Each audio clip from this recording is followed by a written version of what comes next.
Simon, can you slide that table back just a little bit? Yeah, back towards you. Yeah, just towards you.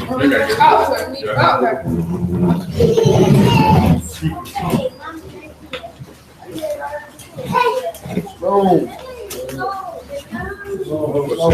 That's the Wi-Fi.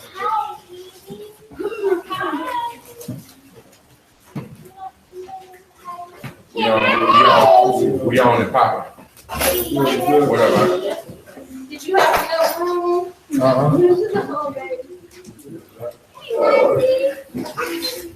Sorted, man. That boy he wasn't ready to come back. I wouldn't, man. They put me in the blender. And I didn't know it was going to be the blender like, bro, we did shoulders and my biceps. You going Yeah, go sit down. This was about 2 years ago, baby.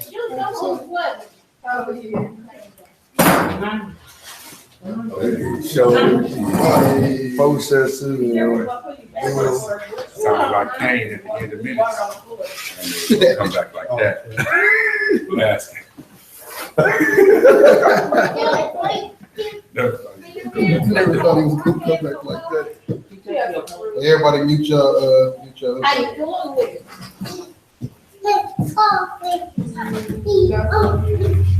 About to pray, about to pray. Boys, it's time to pray. Let me see our food. Okay. Come on. Big. As far as the game.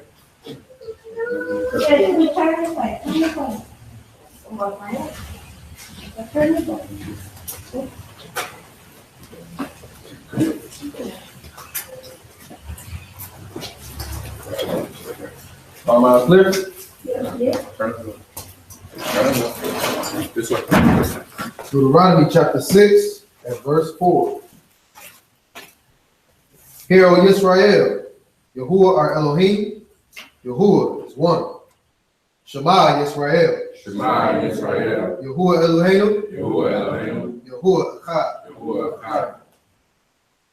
Shemot. For Exodus chapter 20 at verse 3.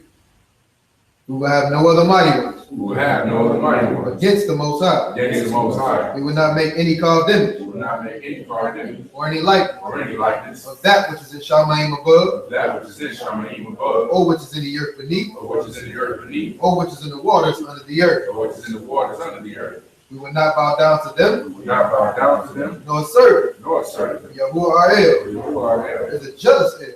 Jealous. Visiting the wicked. Visiting the wicked. Of the fathers on the children. The fathers on the children. To the third and fourth generations. The third and fourth generation. Of those that hate him. Of those that hate him. But showing kindness. Showing kindness. To thousands of those. Thousands of those. Who love him. And keep his commandments. And keep his commandments. We will not bring the name. We will not bring the name. Of Yahuwah our El. Yahuwah our El. In vain. For Yahuwah will not leave us unpunished. Will not leave us unpunished. Who brings his name in vain. Brings his name in vain. We will remember the Shabbat day. We will remember the Shabbat day. To keep it Kodesh. To keep it Kodesh. 6 days we will labor. 6 days we will labor. And do all our work. Do all our work. But the seventh day The seventh day is the Shabbat. is the Shabbat. Yahuwah our El. Yahuwah our El. For in 6 days For in 6 days, Yahuwah made Shamayim Yahuwah made Shamayim and the earth and the earth and the sea and the sea and all that is in it. and all that is in them. The rest of the seventh day, The rest of the seventh day, therefore Yahuwah Barak the Shabbat day. therefore you will rock the Shabbat day. We will respect our fathers We will respect our father and our mothers, and our mothers, so that our days are long so that our days are long upon the earth. on the earth. We will not murder. We will not murder. We will not commit adultery. We will not commit adultery. We will not steal. We will not steal. We will not bear false witness We will not bear false witness against our neighbor. against our neighbor. We will not covet We will not covet anything anything that is our neighbor. that is our neighbor.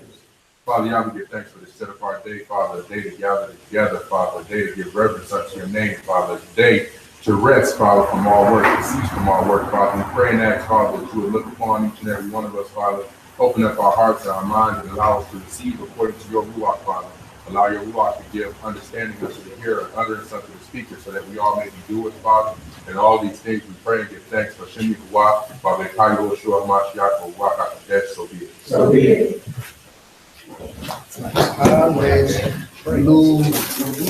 Yeah, take it serious.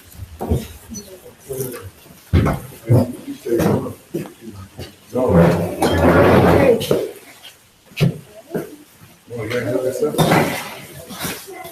Yeah, see? You ain't hooked this up with the guy that's doing it?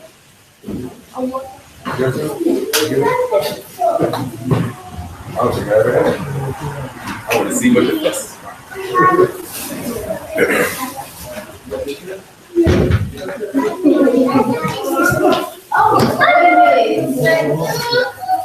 Hey, Father. Hey, Father. Slide that places like that one. Slide this one, slide that one. So there'll be a little pathway right here. Yeah.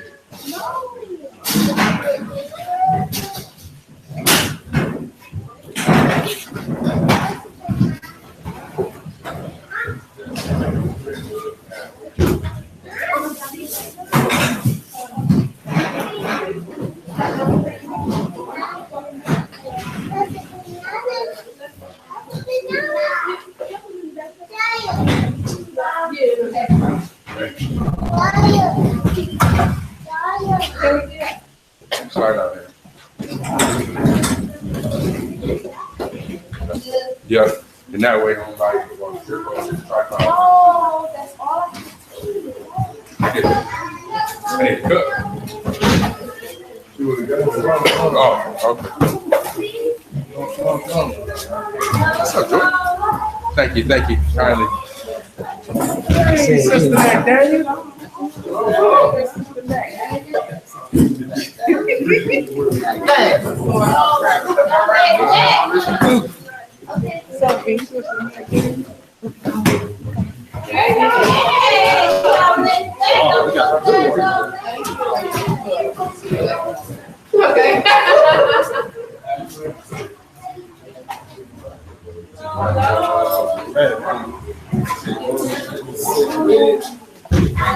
Shalom.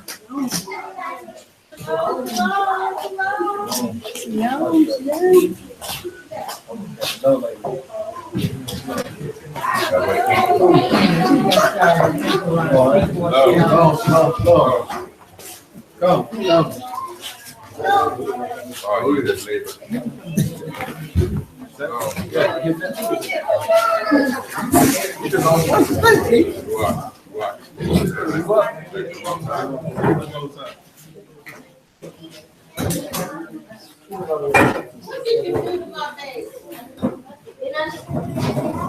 Nice shirt there, man. Oh, thank you, brother.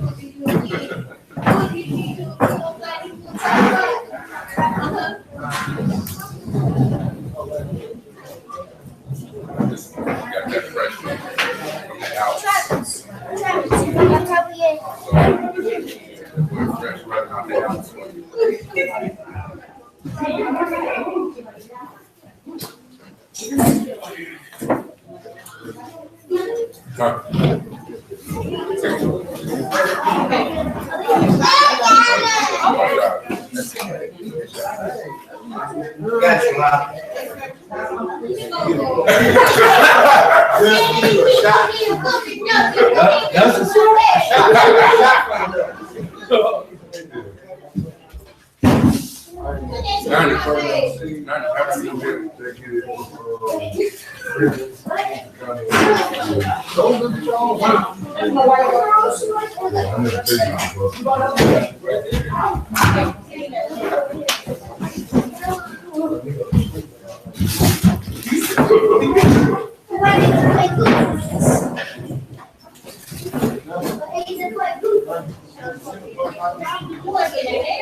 Shabbat Shalom, everybody.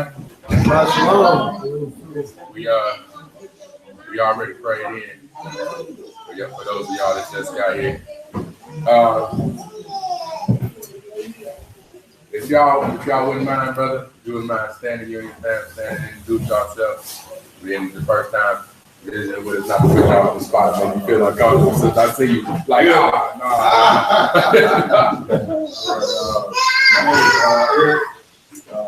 It's the first time here with my daughter, two girls. Just heard about you guys from a friend of mine. Coming into our fellowship on the Sabbath. That's what's up, man. Appreciate you. Great job. Appreciate you being here, bro. Just know that, man, feel at home, feel welcome, man. You and your daughters, man. Y'all amongst family. No question is a bad question. If any of y'all have any questions, y'all just hold them until the end, and we can go over it. But any questions will be answered. So, yeah, it's good to have you, bro. Feel welcome. Feel at home. You're amongst family. And without further ado, the one, the only. You better stop. Turn it for the first time. Sit back in the lineup. Turn it for the first time. All right, y'all. Shabbat Shalom. Shabbat Shalom to those out there watching. Let me ask y'all a question. What's one word that we are guaranteed to say to each other every time we meet up? Shalom. What up, though? What up, though? That's a Detroit thing.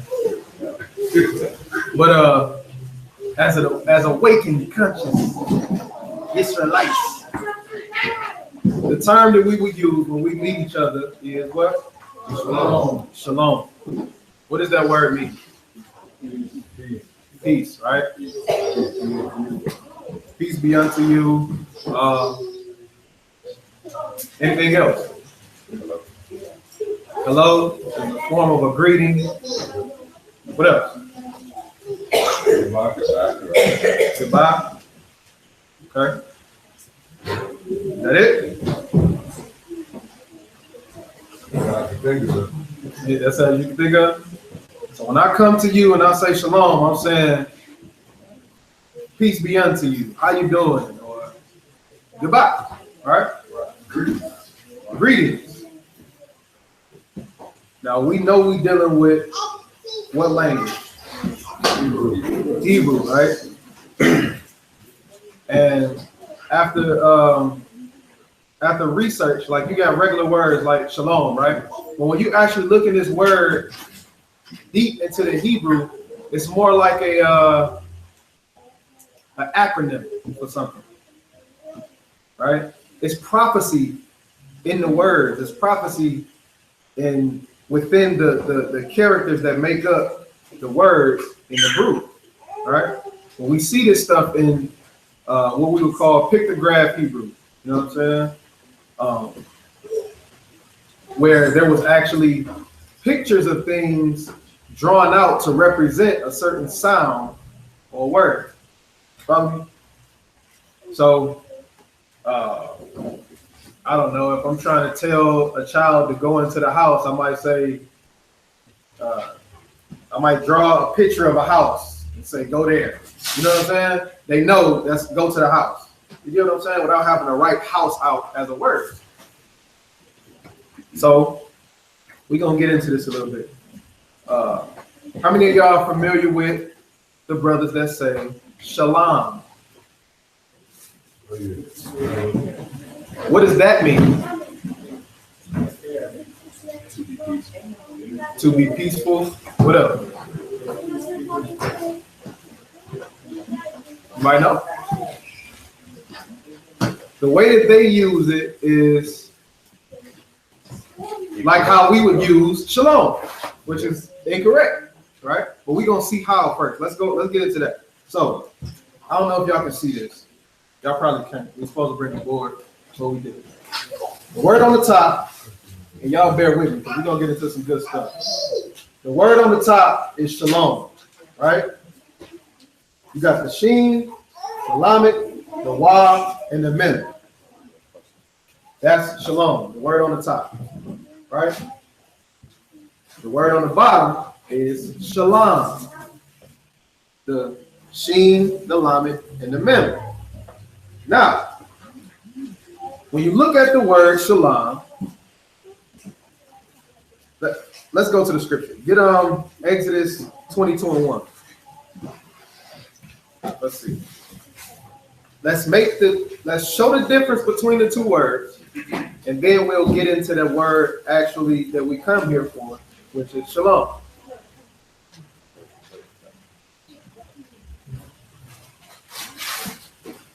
Exodus 22:1. Pull up your strong, God. The book of Exodus, chapter 22 and verse 1. Wait. Grab get that out of the Strong's first. I want to get the definition of it first.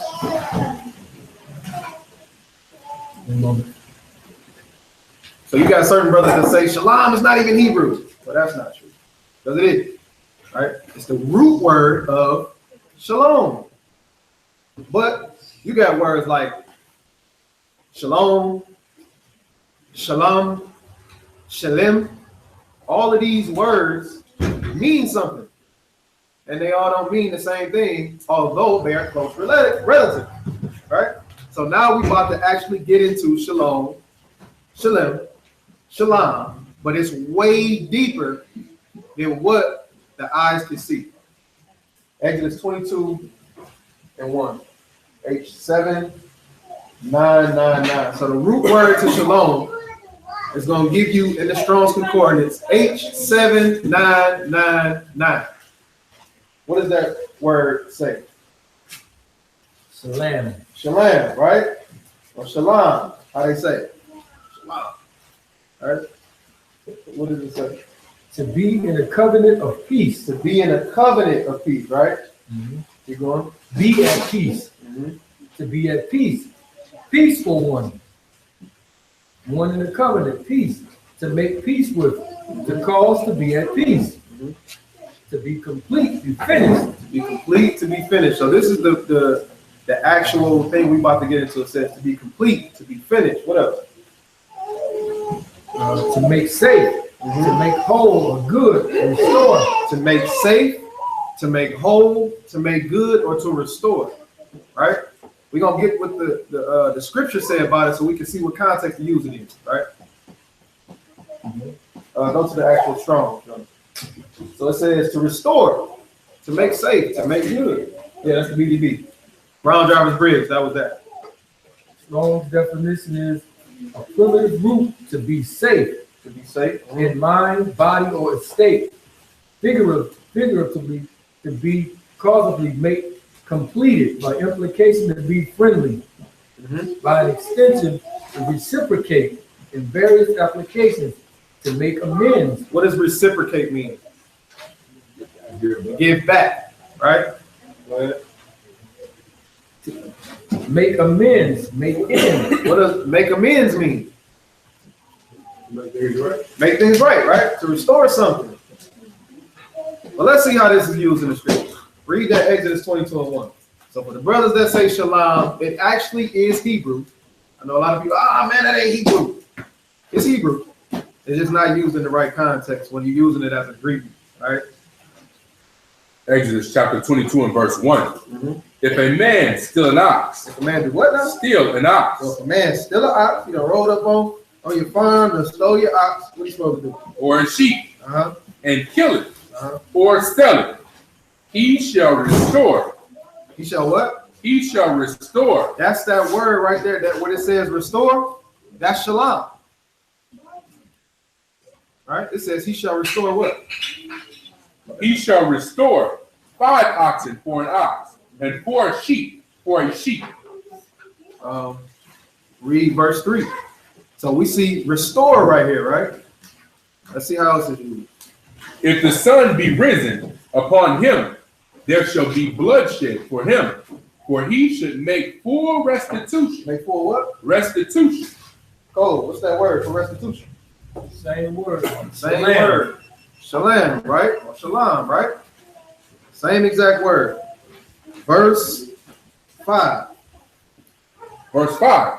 If a man shall cause a field or vineyard to be eaten, Mm-hmm. and shall put in his beast, and shall feed in another man's field, or the best of his own field, and of the best of his own vineyard, shall he make restitution. He shall make what? Restitution. You got to replace it, right?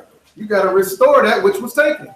That's shalom or shalom, not shalom.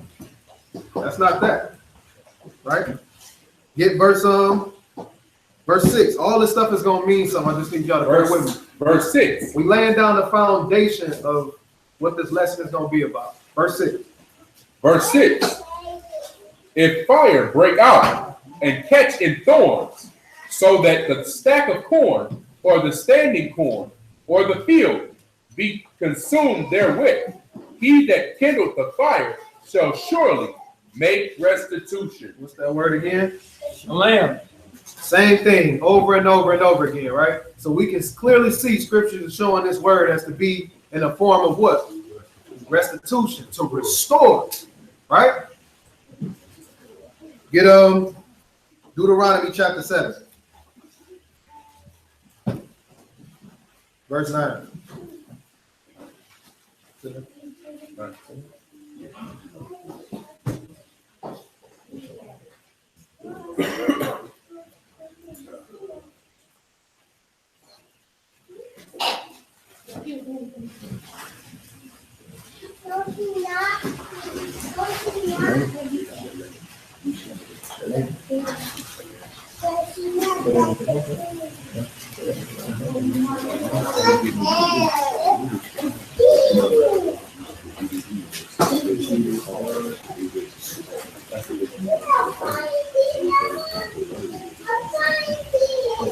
So that one is okay. Get Deuteronomy chapter 7 at verse 9.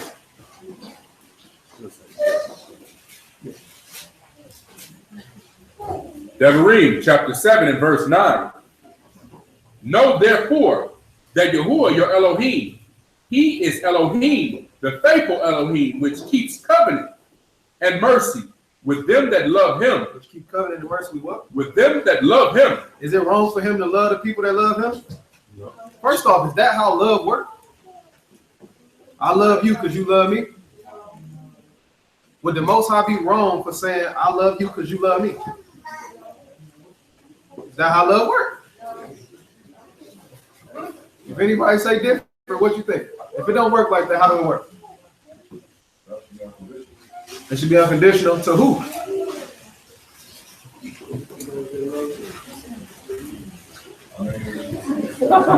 People involved. So if I tell you that I love, you know what I'm saying, my children, I'm not, you know what I mean, obviously you kind of expect and you look to receive in return, but your love is just gonna be there regardless. You know, cutting up, you're not acting like, you know what I mean, you're not doing what you're supposed to do, your love is still there. Now when they cut up, do they mean they don't love you? No. So we gonna look. let's look at something. Get Proverbs 8. Oh, go ahead. So you saying is it wrong for Yahuwah to love? Is it wrong for him to love those who love him? Or the only God. To only? Yeah. Well, his love, you got words love that you can break down different categories, different description of love. So you talk about the agape love, that's like the universal love that he has for everybody.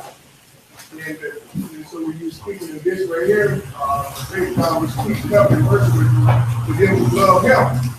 So you got people that love him and people who don't love him. So he ain't gonna keep the covenant with those who don't love him, those who consider wicked.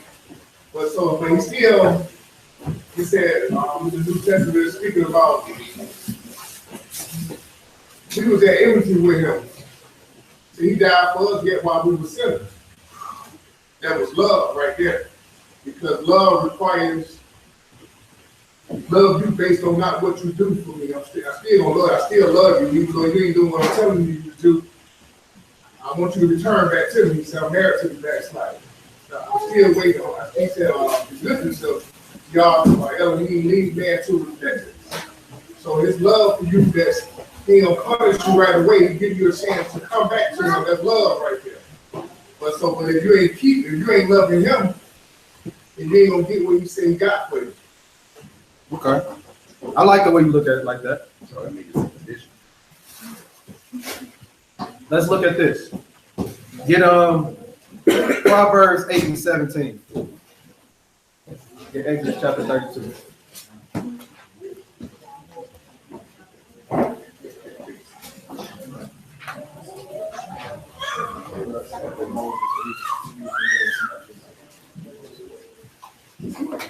The book of Proverbs, chapter 8, and verse 17.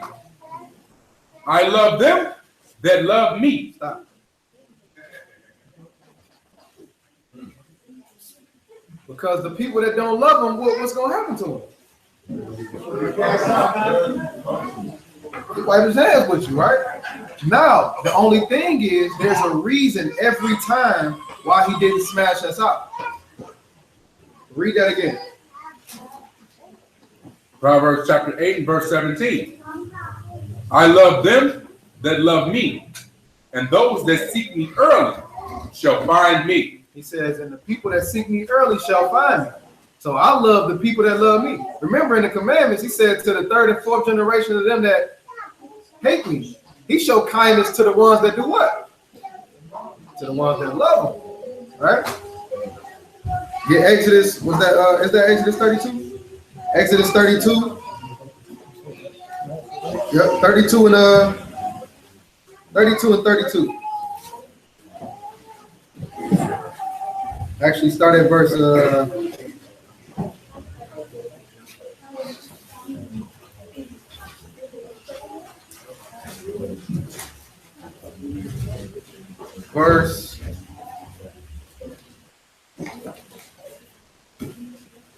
Exodus 32 and verse 8, verse 7.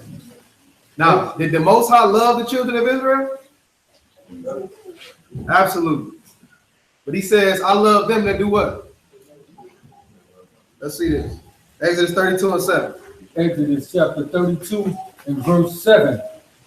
And Yahuwah said unto Moses, Go, get thee down, for thy people, which thou broughtest out of the land of Egypt, have corrupted themselves. They have. For who people? Your people, Moses. For who people? Your people, Moses. So he said, your people. Remember, he said, I came down to get who people? My people. But he said, no, Moses, go ahead and get down there with your people. Make my people know, man. Right? He was pissed. Read on. For your people, which thou broughtest out of the land of Egypt. Which who brought? Which you brought out the land of Egypt. You brought him up, Moses. Go get your people. Well, he the one who did it. Right? Read. Have corrupted themselves. They have turned aside quickly out of the way which I commanded them. They have made them a molten calf, and have worshipped it, and have sacrificed thereunto, and said, These be thy gods, O Israel, which have brought thee up out of the land of Egypt. And Yahuwah said unto Moses, I have seen this people, and behold, it is a stiff-necked people. Let me alone, that my wrath may wax hot against them, and that I may consume them, and I will make of you a great nation. Hold on. So he said, get out my way. I'm about to kill all of them, and I'm going to start over with you.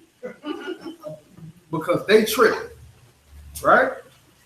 Now, what's the reason why he didn't do it? Why he didn't kill him? Why he didn't kill everybody?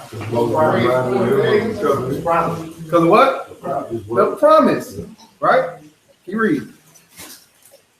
And Moses begged Yahuwah his Elohim and said, Yahuwah, why do thy wrath wax hot against thy people, which thou hast brought forth out of the land of Egypt with great power and with a mighty hand? I like how Moses flipped it right back. Right. No, you brought him out.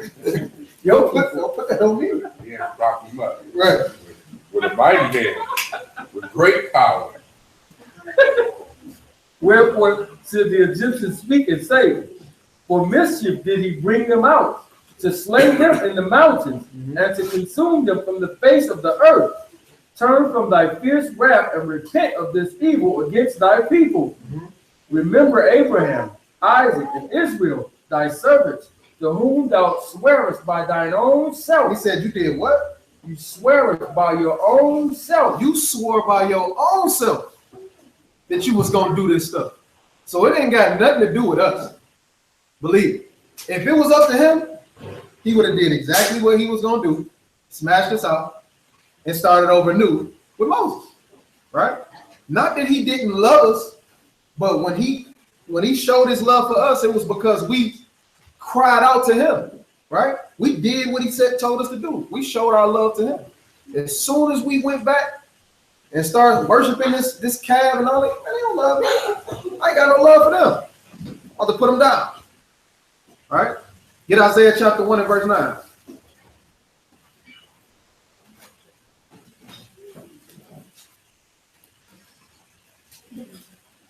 Isaiah chapter 1 and verse 9.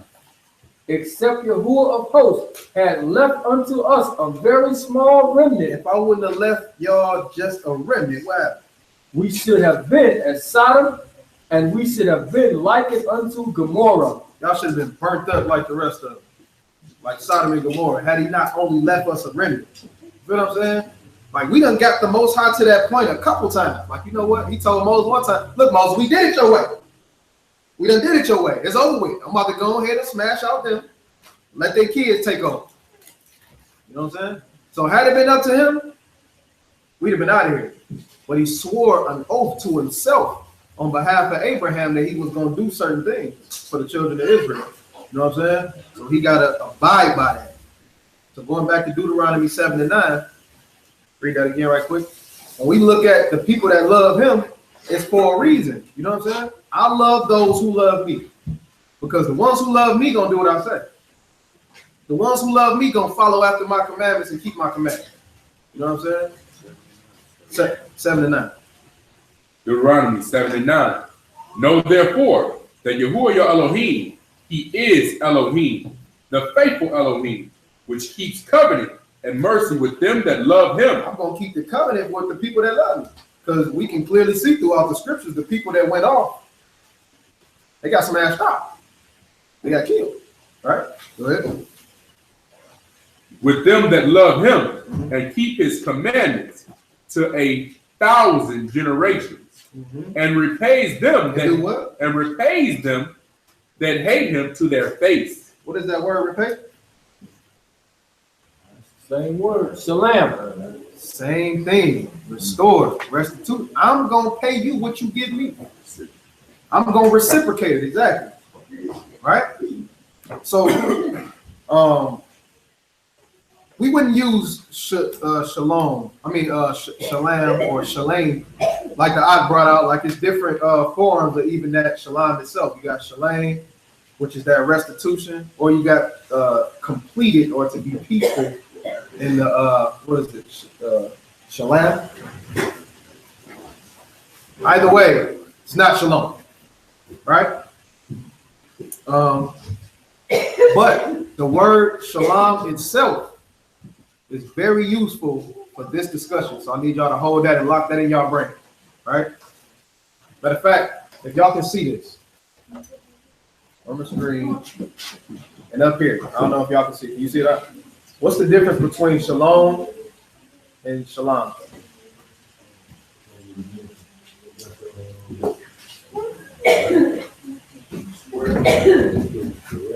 Nope, not the rest. What's missing? The root is shalom on the bottom.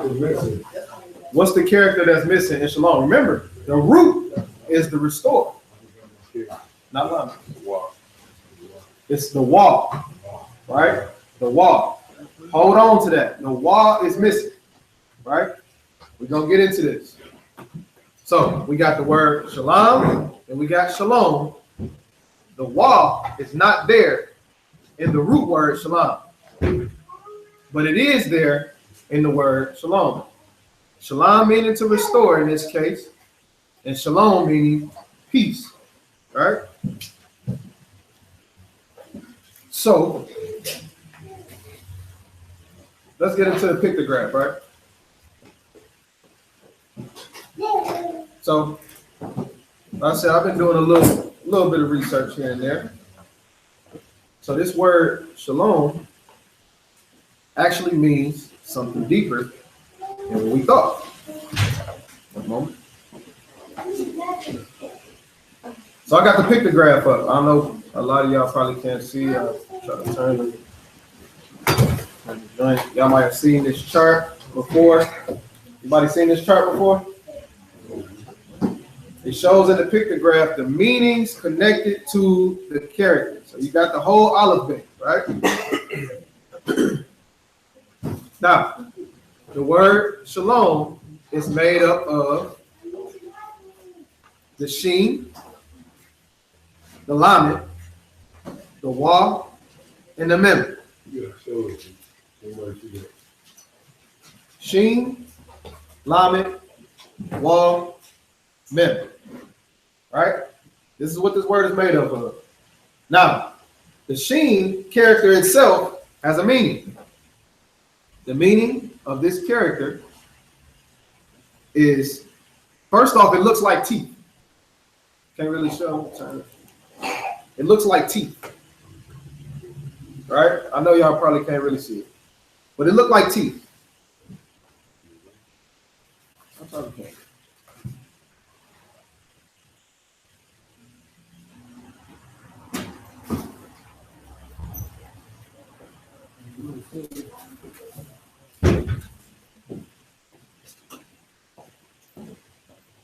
My apologies. I was supposed to bring a board.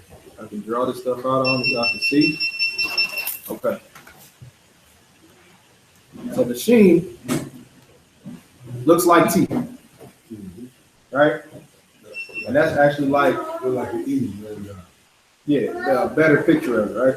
So it looks like teeth, and it means to eat, consume, or destroy. Eat, consume, or destroy. All right. The next character is a lamed. Anybody can think what that means, or do they know what that means? Yeah. What he said. Okay, the lamed.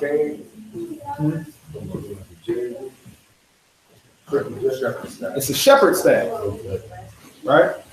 A shepherd staff for the lamed. Together. One aspect.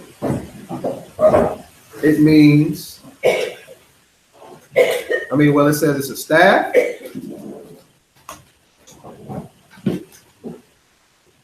Control. It says toward. The next character we have, and that staff is a representation of leadership, authority, so to speak, right? The next character we have is a waw. Now, what was that character that was missing? The waw. The waw. Hold on to that. So this next character that we have is the waw. Right? Now, this waw shows a picture, this one right here. Shows a picture of a nail. It says a peg. And it says to add or and. Last character, but definitely not the least character, is a mem. Anybody got any idea?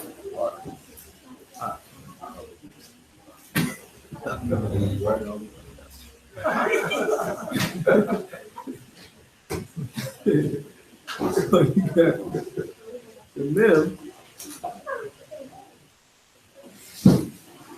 which is water. Or, so if you can see it, the mem right there, look like waves of water, right? Or chaos, right? So what it got down right here is water, or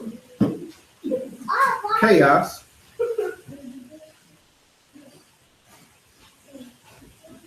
confusion, right?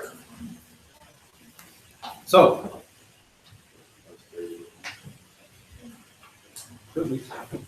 So when you put it together, the sheen, the lamed, the wa, and the mem, what you get is to destroy,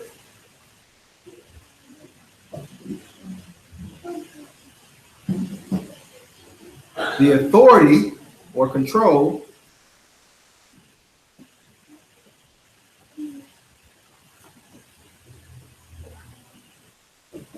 connected to chaos. Now, what does the word shalom mean? Peace. So if you destroy the authority connected to chaos, what will you have? Peace.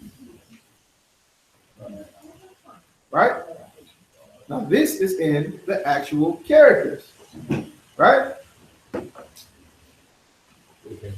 Yeah, I know you probably can't read my text, right? But you get the point. So to destroy the authority connected to chaos. Now, how much deeper did saying shalom get just off of that? Down. Right? So when I say Shabbat Shalom, I'm wishing that your Shabbat be peaceful, that you come in and the authority of chaos be no more on your Shabbat. Right? Because this is a day of what? So we should have nothing associated with chaos or confusion on what? Shabbat. Right? Now, I've seen a bunch of breakdowns on this, right? But we got to add scripture to this to see if it's true. So, we got the word shalom, and we got the word shalom. What's missing? So the word shalom, and that, since we were using it in, meant what? Restore, right? What was missing? Oh, go ahead. What did the wa mean? Right? The connector, or it was literally a nail.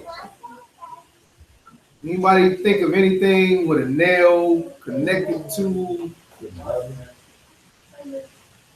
Oh, Mashiach, right?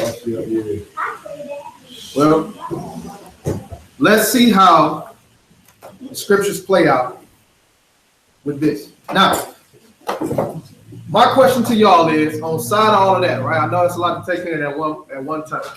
To destroy the authority connected with chaos. What is an authority connected to chaos? Government. It's definitely true. Chaos? Yes. Shaitan. He is definitely an authority connected to chaos. But if I say to destroy the authority connected to chaos, this is something that you can actually do, pull off. So what is an authority connected to chaos that you can control? Yourself. Flesh.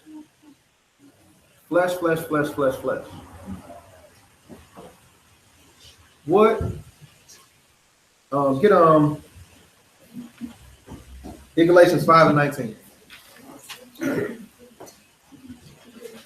Destroy the authority connected to chaos. Shalom. Shalom means to restore. Shalom means to destroy the authority connected to chaos. Now, B, you brought up a lesson a couple weeks ago dealing with restoration. You remember? Bringing us back. Oh,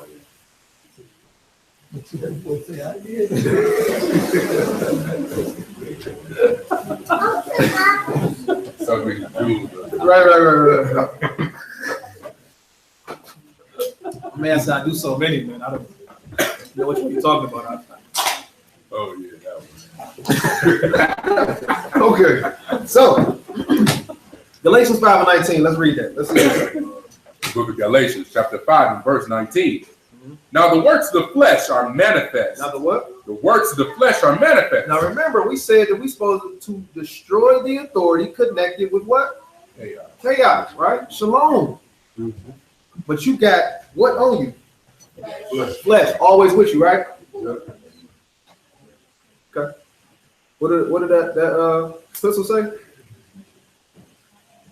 Now the works of the flesh are manifest, which are these: adultery, fornication, uncleanness, lasciviousness, idolatry, witchcraft, hatred, variance, emulations, wrath, strife, seditions, heresies, envyings, murders, drunkenness, revelings, and such like, of the which I tell you before, as I have also told you in time past, that they which do such things shall not inherit the kingdom of Elohim.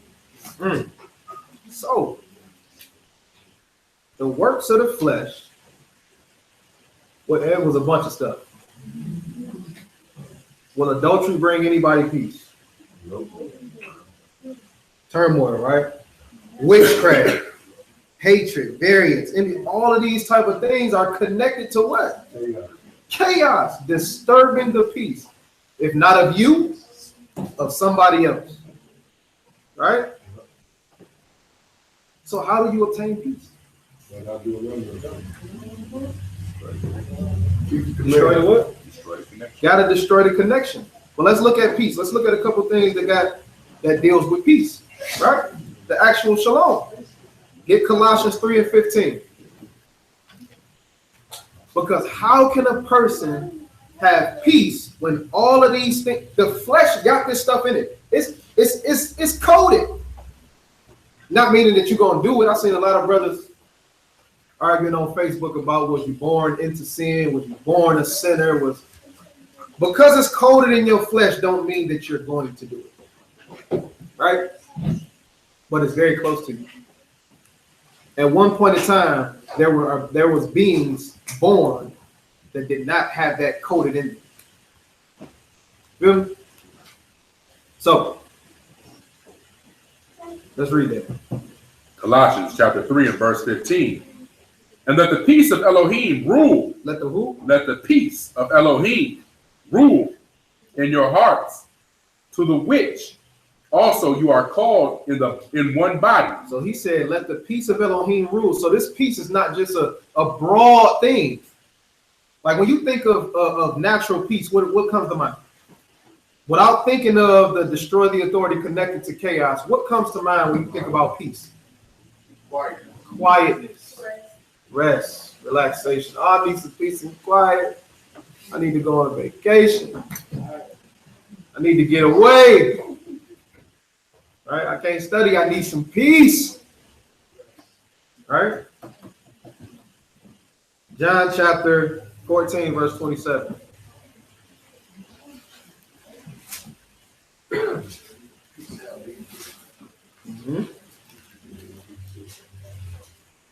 The book of John, chapter 14 and verse 27. Peace I leave with you. You say shalom, I leave with you. Wait a minute. Is this something tangible? Is this something? It's a thing that he's saying that I'm leaving with you. Just like he said, the peace of Mashiach. And he said the peace that I leave with you. This is something, right? That he's given to who? Who is he giving this to? Who is he talking to? The disciples, right? What does the word disciple mean? Anybody remember? Ones that are taught ones, right? Go ahead. Peace I leave with you. My peace I give unto you. My peace I do what? I give unto you. My peace I give to you. This happened before in the scripture where the Most High gave his peace to something. We'll get to it. It happened before though. Go ahead. Not as the world gives. Not as the what? Not as the world gives. This is something a vacation can't do for you. This peace is something that can't be got with just quietness, sitting in solidarity, you know what I'm saying? Or sitting in solitary. You know what I'm saying? This can't be got like that. But this is something that everybody look for, everybody search for. I need peace. right? But this is the peace that you can't even fathom. Read on. Not as the world gives, give I unto you. Let not your heart be troubled, neither let it be afraid. Get Philippians chapter 4 and verse 6. Will anybody right now understand what this peace is? Just by him saying that. You sure? So if I ask you right now, what is this peace he talking about? You'll be like, yep, I know it. You got a good idea? What is it? What's your idea? You can't answer that. But, peace is his word. If you keep his word, which is his law, and keep the way, you will find that peace that can't nobody take from you. That no matter if you get killed, no matter what, like, it's just that peace, knowing that you one with him. like that. Like that. Very close. Very close. Very close. And the reason I say that is because when you keep the commandments, he gives you that peace. So that peace itself is something. You know what I'm saying? Oh, I know what it is. Nope. That's what you like. We don't like. One and done. One and done. One and done. Philippians 4. One and done. One and done. Philippians 4 and 6. the book of Philippians, chapter 4 and verse 6. Be careful for nothing, but in everything, by prayer and supplication. He said, by everything, by what? By prayer and supplication. Everything that you do, by what? By prayer and supplication. How many of us is missing a real prayer life?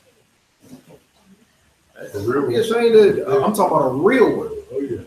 I have been myself. Over the last week and a half, I think I prayed more than I've ever prayed in my life.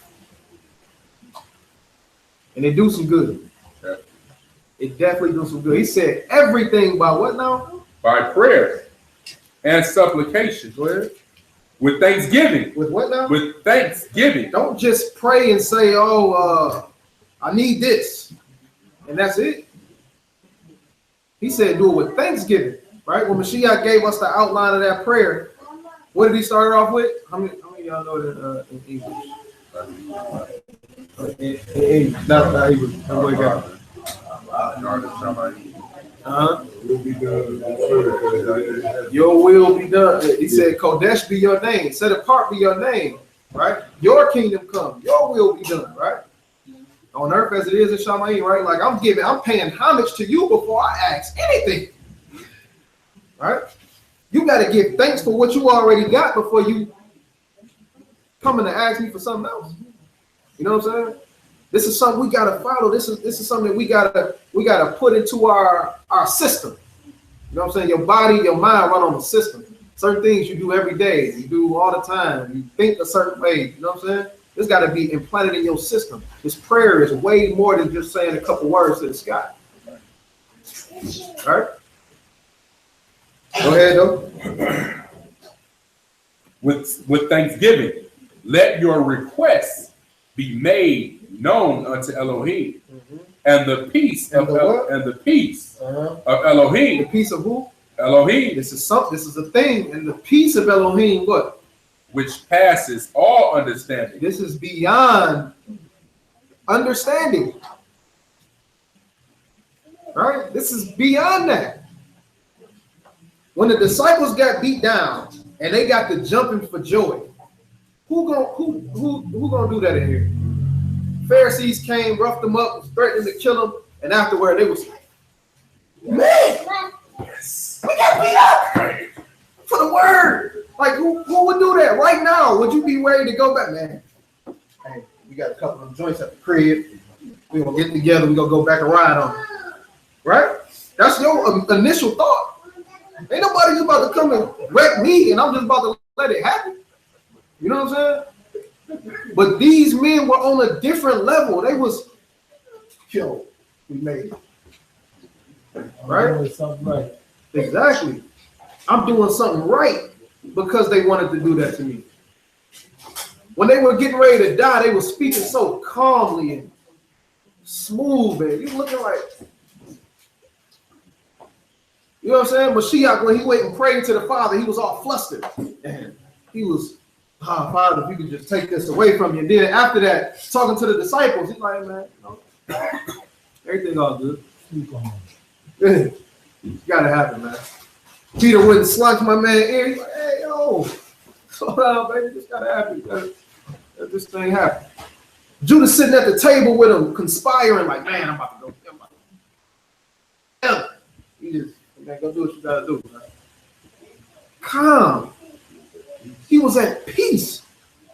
Something that we can't understand. If you got somebody that's about to go and get a clan of dudes to come ride on you and kill you, what you gonna do? You about to be like, go ahead, do what you gotta do. Oh, I'm probably gonna get you first. Just honest. He had some type of peace, something that was given or handed to them that put them at this place. Something that the world can't give you. Something that a psychiatrist can't do for you. Something that medicine can't do for you. This thing is beyond your mental capacity. Only if you don't understand. All right? Read that again. Yeah, what is that? Philippians chapter 4 and verse 6. Be careful for nothing, but in everything, by prayer and supplication, with thanksgiving, let your requests be made known unto Elohim. And the peace of Elohim, which passes all understanding, shall keep your hearts and minds through Yeshua HaMashiach. He said he's going to keep you. It's going to keep you. Right? Now, that thing that was associated with chaos, right? And we was talking about that flesh. Can we think of any examples where there was just complete shalom in the earth? Garden. Where? The garden. Where else? Right after the flood. What else? It was just no chaos. Yeah, when there was just no chaos. When it was completely chill. Nah. It actually got crazy when he died.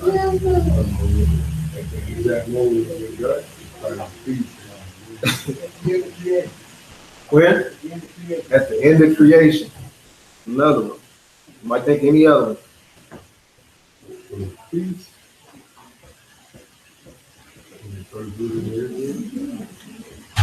Nope. They was in there smashing people out when they went in there.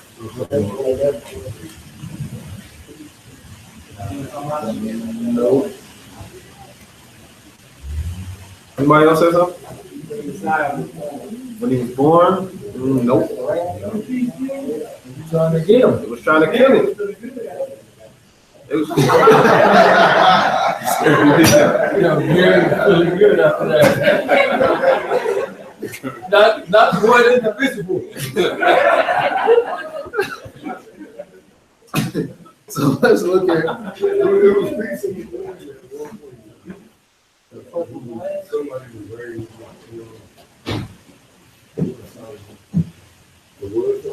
Solomon ain't had no war, no none of that. Only reason it wasn't peace though, is because of what he did. The first year was something. So let's look at this. Get Genesis chapter 6.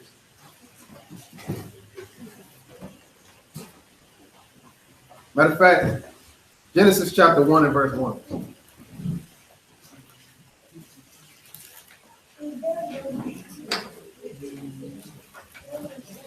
The book of Genesis, chapter 1 and verse 1. In the beginning, Elohim created Shamayim and Eretz. And Eretz was without form and void, and darkness was upon the face of the deep. And the Ruach of Elohim moved upon the face of the waters. Now, we just went through this whole flat earth joint last week, right? Phenomenal joint, right? Now, through all of these days of creation, what was going on? Work. We talking about easy work? We talking about work. We talking about the work that you do when you don't want to do it. Work. Right? Work that if a lot of us was doing, we probably would quit. Work. Right? Keep reading. And Elohim said, let there be light. And there was light. And Elohim saw the light, and it was good. And Elohim divided the light from the darkness. So on and on and on and on and on, right? Genesis chapter 2 and verse 1. Genesis chapter 2 and verse 1. Thus the Shamaim and Arets were finished, and all the host of them. And on the seventh day, Elohim ended his work. He did what? Ended his work, which he had made, and he rested. And he did what now? He rested on the seventh day from all his work. When he finally got done working, he was chill mode. You know what I'm saying? That's over. You know what I'm saying? Peace. Shalom. Right? Then he sanctified the day and said, look, everybody else, do what I did. 6 days you labor. On the seventh day, you do what I did. You relax. You rest. You have peace like I have peace. So I wonder if bringing like burdens and strife and debate and all this type of stuff that cause chaos on the Shabbat, if that actually is like going against what he actually set it up to be.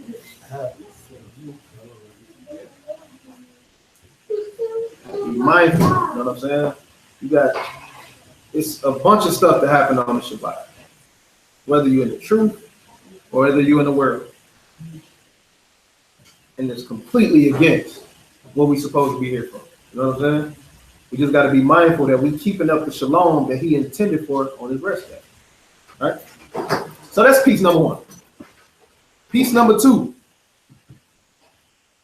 Genesis chapter, we can stay in chapter 2. Chapter 2 in verse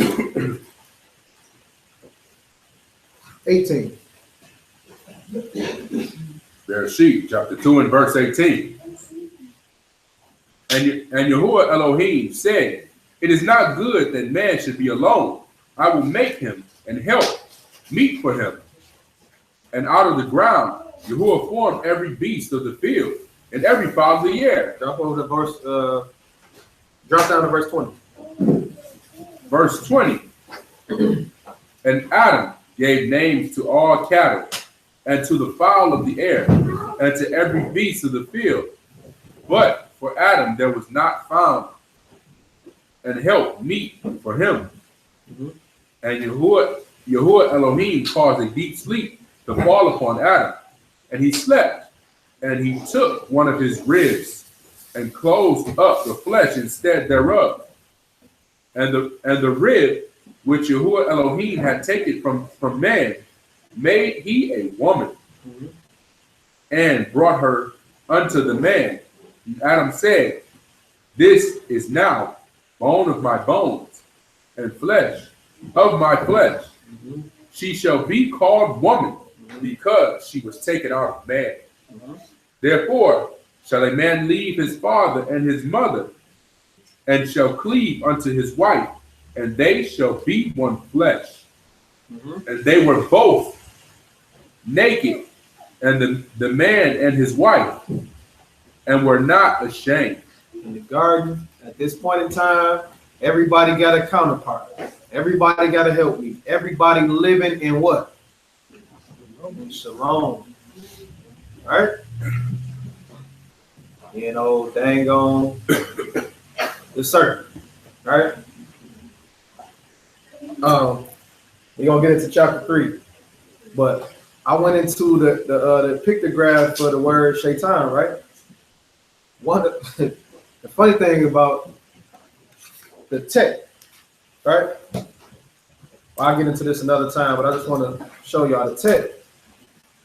or it's Shin Tet Nun, right? Shin Tet Nun, right? Shin, same thing. Eat, consume, to destroy. The Tet is in the form of a serpent, snake. All right. So when you look at his name, it actually means, and the Nun I think is activity or life, right? You said seed or life, right? So when you look at his name, it alludes to destroy or kill life, right? Mashiach says something about he come to kill, steal, and destroy, right? This stuff means stuff, man. This stuff actually means stuff. So we got to get into these.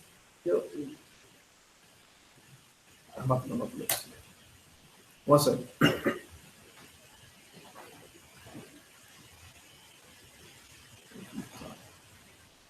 No. So Max is snake. That's wild.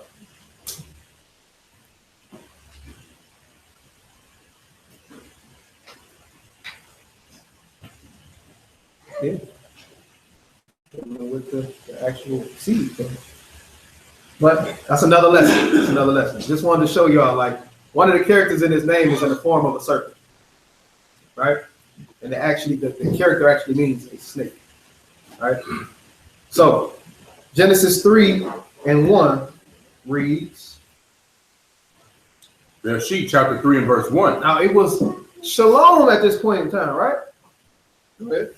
Now the serpent was more subtle than any beast of the field which Yahuwah Elohim had made. And he said unto the woman, Yea, hath Elohim said, You shall not eat of every tree of the garden? And the woman said unto the serpent, We may eat of every tree of the fruit. We may eat of the fruit of the trees of the garden. Now, the serpent is actually being an authority connected with chaos at this point in creation, right? Because in chapter 2, the Father told Adam, "You eat of this tree, you die." In creation, right? So the serpent coming in bringing something totally different. You ain't gonna die, right? Read on. But the fruit of the tree which is in the midst of the garden, Elohim hath said, You shall not eat of it, neither shall you touch it, lest you die. She added to the law. Read. And the serpent said unto the woman, You shall not surely die. For Elohim does know that in the day you eat thereof, then your eyes shall be opened, and you shall be as gods. He is causing what? Chaos. Now, in order to keep it shalom, what would she have to do? Destroy him. Destroy him. Destroy it, or the thought, right? But she didn't. Read on. Matter of fact, jump down to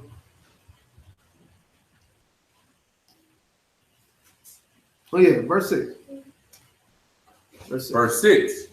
And when the woman saw that the tree was good for food. For what? For food. Qua brought this out. She seen that it was good for food, something that you can taste. Read. And that it was pleasant to the eyes. You can see. Read. And a tree to be desired, to make one wise. Something for the mind. Right? Read. She took of the fruit thereof and did eat. So she just actually made herself a what? An authority connected to chaos. Now, when Adam sees his woman doing it, he had the opportunity to do what? Destroy the authority connected to chaos. Well, we know that Adam didn't do that. What did he do? He did it with her, right? So now, what ended up happening? They got kicked out, right? separated from the face of Elohim. Go back and watch the odd lesson. He did one on that. We were separated from the face of Elohim because of that. Right? We were in Shalom. It was disrupted. And now, what has to happen in order for us to get Shalom again? We have to do Shalom. We have to do what? Do Shalom. We have to have Shalom, which is what? Restore. To be restored. But who was going to do it?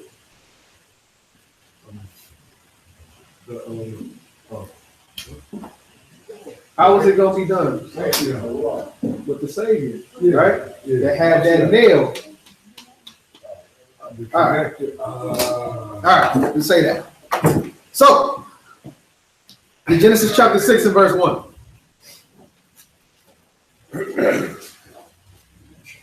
Bereshit chapter 6 and verse 1. And it came to pass when men began to multiply on the face of the earth, and daughters were born unto them, that the sons of Elohim saw the daughters of men, that they were fair, and they looked, and they took them wives of all which they chose. And Yahuwah said, my ruach shall not always strive with man. He shall not always strive with what? With man.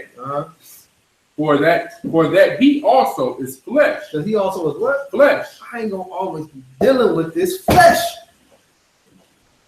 Right? Read. Yet his days shall be 120 years. There were giants in those days, and there were giants in the earth in those days, and also after that, when the sons of Elohim came unto the daughters of men, and they bare children to them, the same became mighty men, which were of old, men of renown. And Yahuwah said, and Yahuwah saw that the wickedness of man was great in the earth. And he saw that the what? That the wickedness of man was great in the earth. The wickedness of man was great in the earth. So what's in the earth right now? Chaos. Right? There's no shalom in the earth. It's chaos all over. Confusion all over. What was another word associated with the mem? We'll get to that in a second. Don't worry about it. Don't worry about it. Go ahead.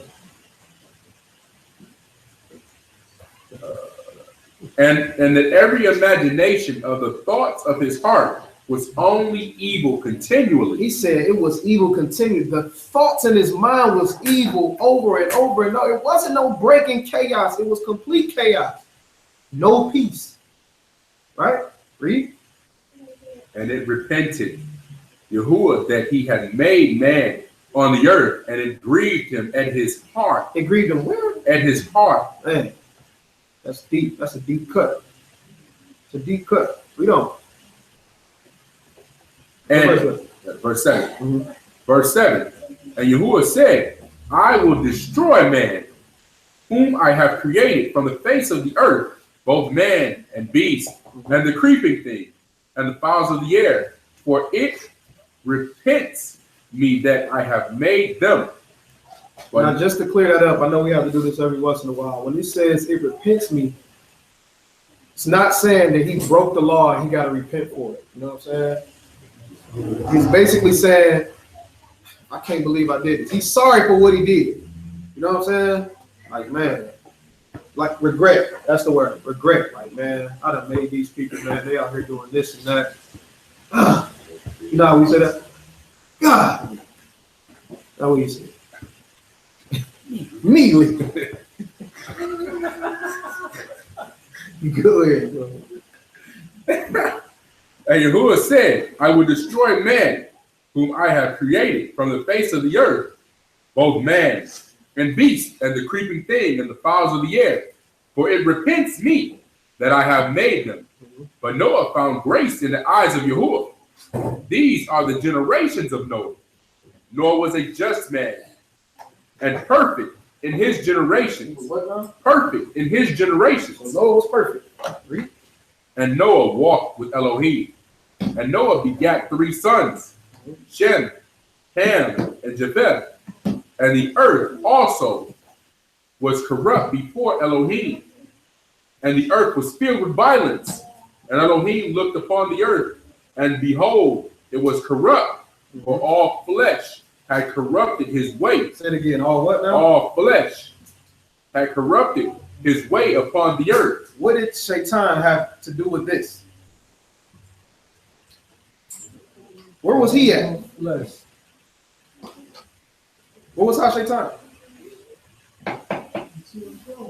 Well, nowhere.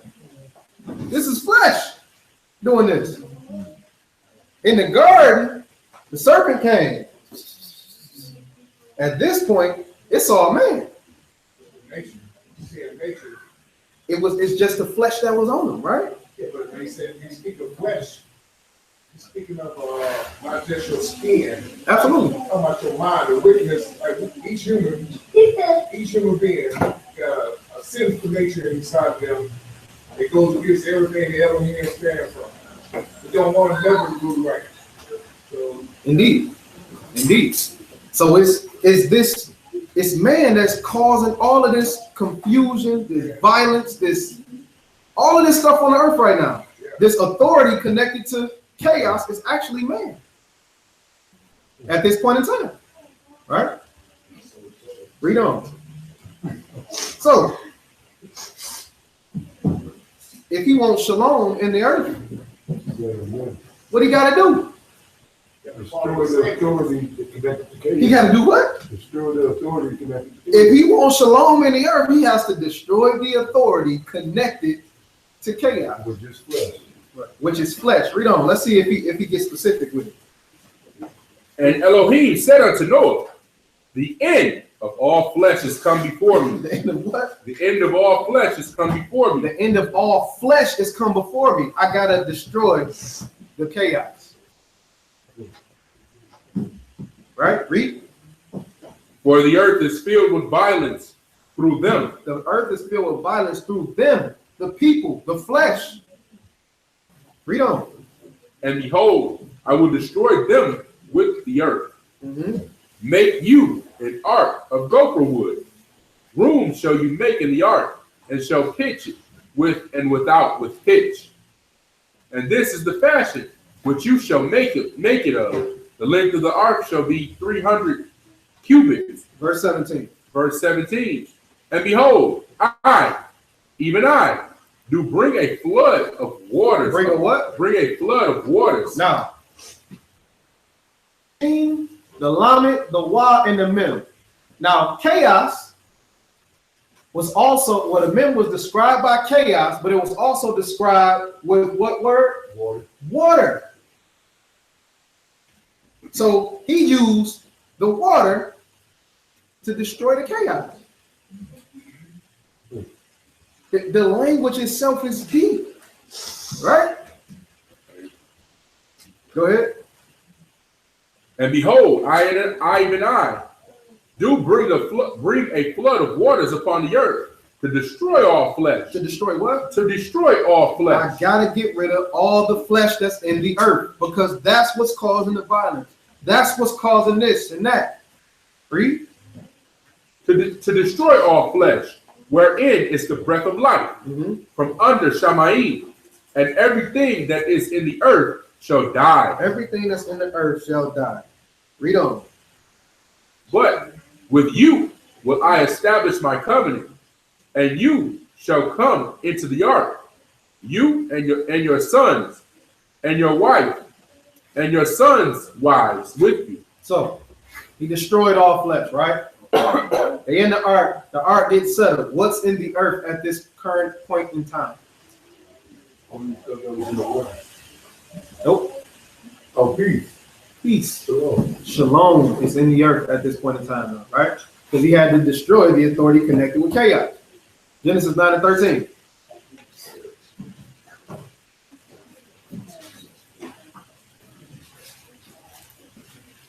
Stay with me. Bereshit chapter 9 and verse 13. I do set my boat in the cloud, and it shall be for a token of a covenant between me and the earth. And it shall come to pass, when I bring a cloud over the earth, that the bow shall be seen in the cloud. and I will remember my covenant, which is between me and you, and every living creature of all flesh, and the waters shall no more become a flood to destroy all flesh. So I'm not going to use the water to create shalom anymore. I'm not going to destroy everybody in order to give you shalom anymore. Right? Simple.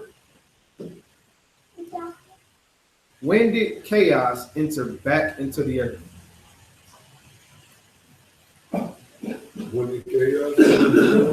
When did that confusion or chaos enter back into the earth? When they look for the sun. Exactly. When He said when they chaos.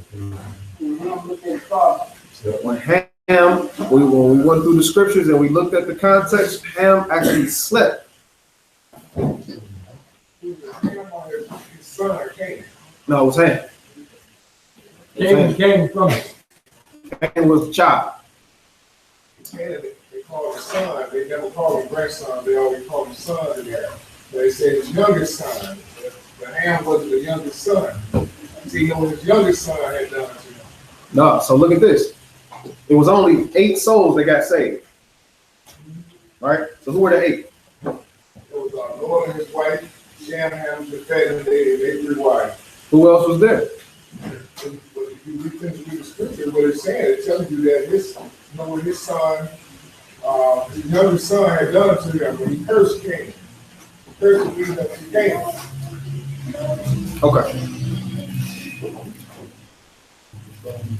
We gonna hold that. But I got you though. Get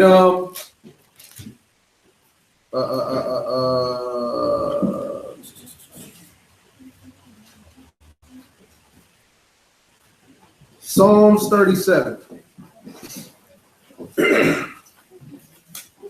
Hold that though.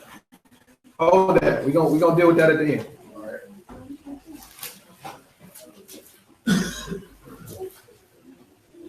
So through that sin, we got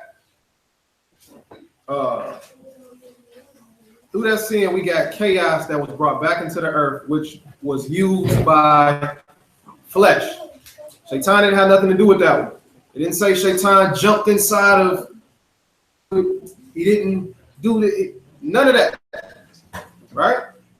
Flesh did it itself. Right? The man did it itself. Right? Get what I say, Psalm 37? Yeah. Psalm 37, no, hold that. Get Job chapter 1 and verse 1. Okay. The book of Job, chapter 1 and verse 1. There was a man in the land of Uz whose name was Job. Mm-hmm. And that man was perfect and upright, and one that feared Elohim and eschewed evil. So he was perfect, he was upright, he eschewed evil. Anything evil come his way, he's getting away from, right? Read.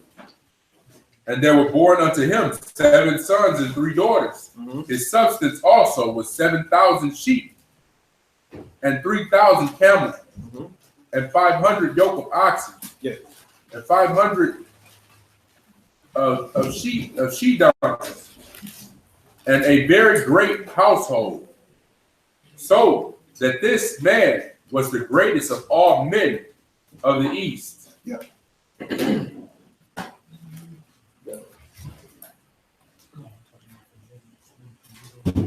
Okay. Go ahead.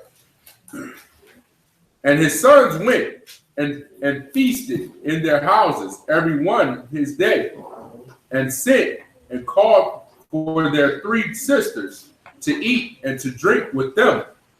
And it was so, when the days of their feasting were gone about, that Job sent and sanctified them, and rose up early in the morning, and offered burnt offerings according to the number of them all. Okay, drop down to verse 6. Verse 6. Now there was a day when the sons of Elohim came to present themselves before Yahuwah, and Shaitan came also among them. So We jump from there all the way here, right? So we see flesh and Shaitan dealing with what they dealt with in the garden. We see flesh doing what it did for the as far as Genesis 6 with the flood is concerned. As far as what Noah's son did, it was flesh, it was man, right? But now we see Shaitan jumping back into the picture, right? Read verse 7 again. No, read verse 6. Now there was a day when the sons of Elohim came to present themselves before Yahuwah, and Shaitan came also among them. Mm-hmm. And Yahuwah said unto Shaitan, Whence comest you? Where you come from? Mm-hmm. And Shaitan answered Yahuwah and said, From going to and fro in the earth, and from walking up and down in it. And Yahuwah said unto Shaitan, Have you considered my servant Job? Now, what did he ask him? Have you considered my servant Job? Where you been? No, just then. Have you considered my servant Job? He said, Did you consider Job? You doing your thing around here, you? Been to holler at Job yet? Right? He asking him for him to respond in what way? No, I ain't hollered at Job yet, but I can get at him though. Could that have been the same conversation that was had in Genesis?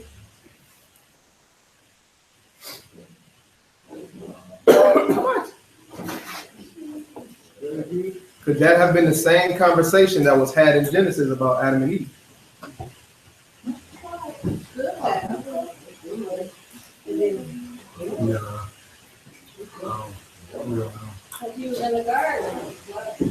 Let's walk it up. Go ahead. And Yahuwah said unto Shaitan, Have you considered my servant Job, that there is none like him in the earth, a perfect and upright man, one that fears Elohim and eschews evil? He gave him Job, what do they call it? His resume. Gave him his resume. Oh man, perfect. He eschew evil. He the coldest with this thing in the earth right now. You know what I'm saying? He gave him his resume, right? You hollered at him yet? What did he say?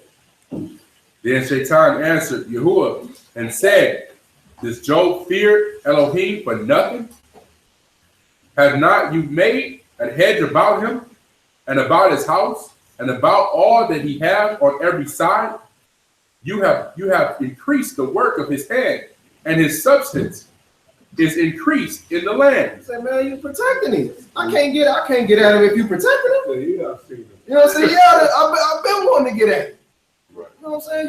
You got him covered up. Right. Yeah, I consider You know what I'm saying? I know he got. Right. I know what he looked like. I peeped him. Read. But put forth your hand now and touch all that he has, and he will curse you to your face. You go ahead and give me the go. I guarantee you he cursed you. This is a conversation. This is not a fight. This is a conversation. At this point in time, this is a conversation he having with Shaitan. Right? Go ahead and handle your business. Do what you got to do. Read. And Yahuwah said unto Shaitan, Behold, all that he has is in your power. Is in what? Is in your power. Uh-huh. Only upon himself put not forth your hand. He says that his name means to destroy, or the serpent that consumes or destroys life. That's what his name means. So what is he going to go and do? Kill everything moving. And try to get Job to curse the Most High so he can do what to him? He can get him off too. Right? That's his job. Read. So Satan went forth from the presence of Yahuwah. And there was a day when his sons and his daughters were eating and drinking wine in their eldest brother's house. Mm-hmm. And there came a messenger unto Job and said, The oxen were plowing and the donkeys feeding beside them. Sound like Shalom, right? They all eating, chilling. Read. And the Sabians fell upon them and took them away. Mm-hmm. Yea, they have slain the servants with the edge of the sword, and I only am escaped alone to tell you. They done killed him. And I got away so I can come and tell you. Right? He said, don't touch Job's head. He didn't say don't touch nobody else. Right? He started killing everything around Job. Just to get Job to say, curse you. What are you doing in your life? What are you doing in your life? Who he touching around you? Who he getting to make you say or question the authority of Yah? Who he gonna use for you? Who have he used for you? What conversation is he having about you? Is he saying, hey, are you consider my servant, Brandon? It's an honor for him to even say that about you. Right? He said, count it all joy when diverse temptations come about. This is why the disciples was doing what they was doing. This is why they were at peace. Because he gave them that shalom and said, oh man, go ahead. You can destroy my body. That's nothing. You know what I'm saying? Read on. Verse 16. Verse 16. While he was yet speaking, while he was talking about that event, somebody else came. Read. There came also another and said, the fire of Elohim is fallen from Shamayim, and have burned up the sheep and the servants, and consumed them. And I only am escaped alone to tell you. Man, they done burnt up the sheep and everything. This is his riches. This is where his cash coming in at. All his animals, all his cattle. They done, man, your bread, you broke. You broke, dog. Ain't that? They done burnt the bank down with all your bread in it. Ain't no electronic transfers. No money through. Verse 18. Verse 18. While he was yet speaking, there came also another and said, your sons and your daughters were eating and drinking wine in the eldest brother's house. And behold, there came a great wind from the wilderness and smote the four corners of the house. And it fell upon the young men, and they are dead. And I only am escaped alone to tell you. Then Job, that's deep. Babies is dead now. You know what I'm saying? It's all in one day. It was shalom at one point. The very next day, or the same day, it's complete chaos. What do you do in that situation? You as a person, what do you do in that situation? Right? Do you say, what them Sabians at, cuz? Where they at? We about to go get, no. This ain't that. Right? Job had to deal with this. Period. He had to deal with this. His life is in chaos right now. Yep. So we know what happened with Job. Job didn't end up committing a sin. You know what I'm saying? He told his wife, because his wife came at him and was like, Matthew chapter 4. His wife came at him like, man, what you doing? You sitting up here praying and all this stuff, man. Why don't you curse that God of yours? What would make her say something like that out of nowhere? So who probably done jumped into her and made her say that? Shaitan, though, right? Just so happened she came to him and said the exact same thing that Shaitan wanted him to say. Right?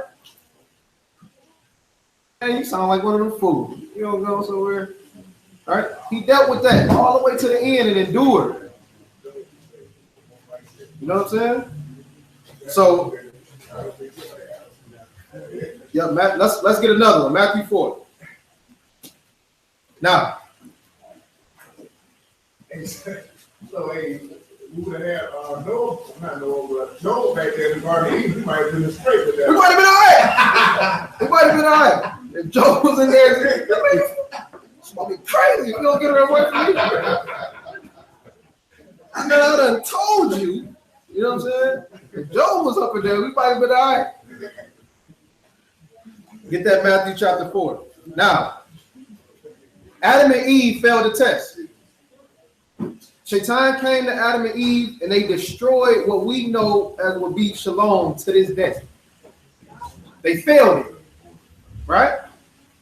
Now, Matthew chapter 4 and verse 1. Let's say by one man death entered into the world, right? Okay. Matthew chapter 4 and verse 1. Verse 1. Then Yahusha led up of the Ruach into the wilderness to be tempted of the devil. Say that. Wait. Okay. You pull my chair up. I want y'all to hear this good. All right? Matthew chapter 4 and verse 1. Then was Yahusha led up of the Ruach. Led up of who? The Ruach. Led up of who? The Ruach. He was led up by the Ruach. Who is the Ruach from? The Most High, right? Now, Shaitan was sent to Job from who? From the Most High, right? Same situation, right? In the garden, who made the serpent? The Most High, right? Pretty sure he didn't tell him what to say. Yeah. But at the same time, he made him. He said this was the most subtle out of all of the beasts in the field. He gave them the instructions and told them, forewarned them. Listen here. Don't eat from this tree. Straight up and down. No tricks, no parables, no nothing. Don't do it. If you do, you're going to die. Straight up and down. So my man comes say what he say, oh man, don't worry about that. And what do they say? Oh, well, look good. He may be wise. I ain't dead yet. Right? So now we seen it with Job. Right? Job already knew to eschew evil. Right? He already knew. Job knew not to break the commandments. He knew that. That's why he was the perfect man, the most perfect man. Right? Shaitan went down there and got with him. He didn't flip. But Job wasn't the one that caused death to enter into the world. Who was? Adam. Right? Yep. Matthew 4 and 1 again. Matthew chapter 4 and verse 1. Then was Yahusha led up of the Ruach into the wilderness to be tempted of the devil. Now the book don't say he was led up and was tempted. He was led up to be tempted. You feel what I'm saying? It's deep. Some of the tribulations you go through in your life, it is not just by coincidence. He was led up to be tempted. Because guess what the first Adam did when he was tempted? Failed it. If I'm bringing you to be the quote unquote second Adam to restore Shalom, right? To restore what was given in the garden, you gotta not fall to the temptation. You know what I'm saying? So he was led up in the wilderness to be tempted of the devil, and what happened? And when he had fasted 40 days and 40 nights, he was afterwards an hunger. Yeah. And when the tempter came to him, he said, if you be the son of Elohim, command that these stones be made bread. But he answered and said, it is written. It is what? It is written. Man shall not live by bread alone, but by every word that proceedeth out of the mouth of Elohim. He said man can't live by bread alone. Right?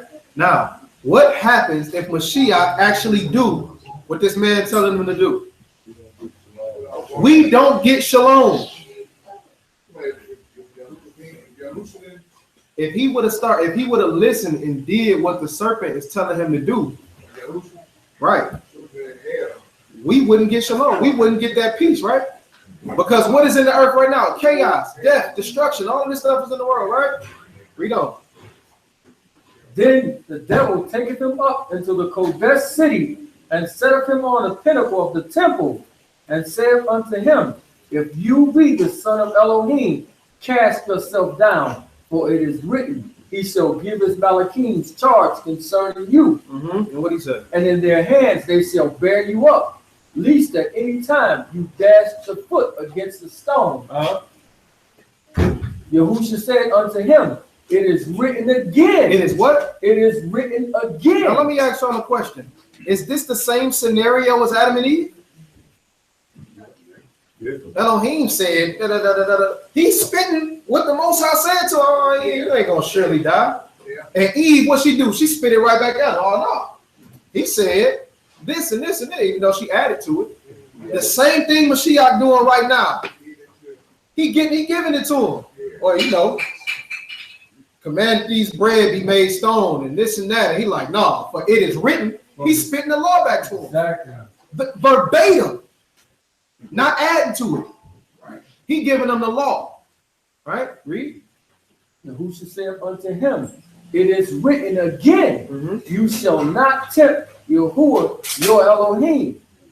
And again, the devil taketh him up into an exceeding high mountain, and sheweth him all the kingdoms of the world, and the esteem of them, and saith unto him, all these things will I give you, if you will fall down and worship me. Had Mashiach done this, where would we be? There you We would be done. We would be done. Because what does Shaitan name mean? The serpent that do what? That destroys life. Right? So had he got Mashiach to do this, we'd have been done. Read that.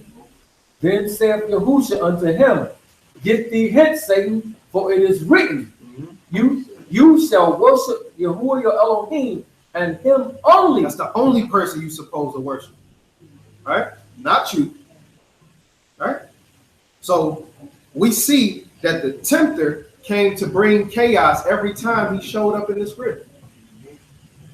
But whose authority was it to destroy it or to go along with it? You said whose authority? Whose authority is it to go along with the chaos or to destroy the chaos? It's up to you. Right?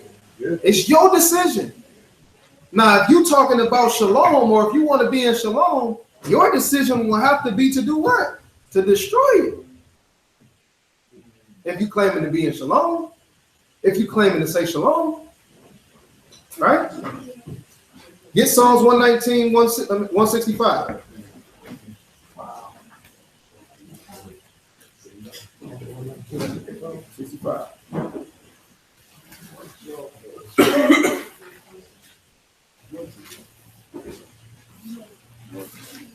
Yep, 119, 165. Psalms 119 and verse 165. Great peace have they which love your law. He said, great peace are they that what? Which love your law. Great peace are they that love your law. How many of y'all love the law? Now, when we talking about loving the law, because we're going to get into Torah too, what that means. But when we talking about loving the law, we talking about having a relationship with it. Can't love something that you don't know. It's not possible. In order for you to have a relationship with the law, you have to know it. Spend time with it. Read it. Right? Consume it. Read on. And nothing shall offend them. Yahuwah I have hope for your salvation. He said nothing shall what? Nothing shall offend them. What offended the disciples, the apostles? What offended them when they were walking around in here? The way one thing offending them was the kids, the little kids, falling out the Yahushua. Ain't offended. Is that what you mean? Offended, we talking about contrary to. They were mad about it. They got up in the nothing. Nothing. Because they had Pharisees didn't even do it. You know what I'm saying? They never got mad at the Pharisees. They never got like, oh man, you such and such. They never get like that. Because they had that peace. They do what? Surpass all understanding. That's why you stop arguing with people about stupid stuff over and over and over again. It don't make sense. You got a peace with it, right? Believe whatever you will. But this is what it is, right? And he denied him 3 times. He didn't have a peace at that point. That's what I'm saying. Afterwards. Right? He didn't have a peace at that point. They didn't receive the peace until they got the Ruach. That's right. Right? So let's get, huh? I didn't mean to. Whatever. So go back to John chapter 14, verse 27.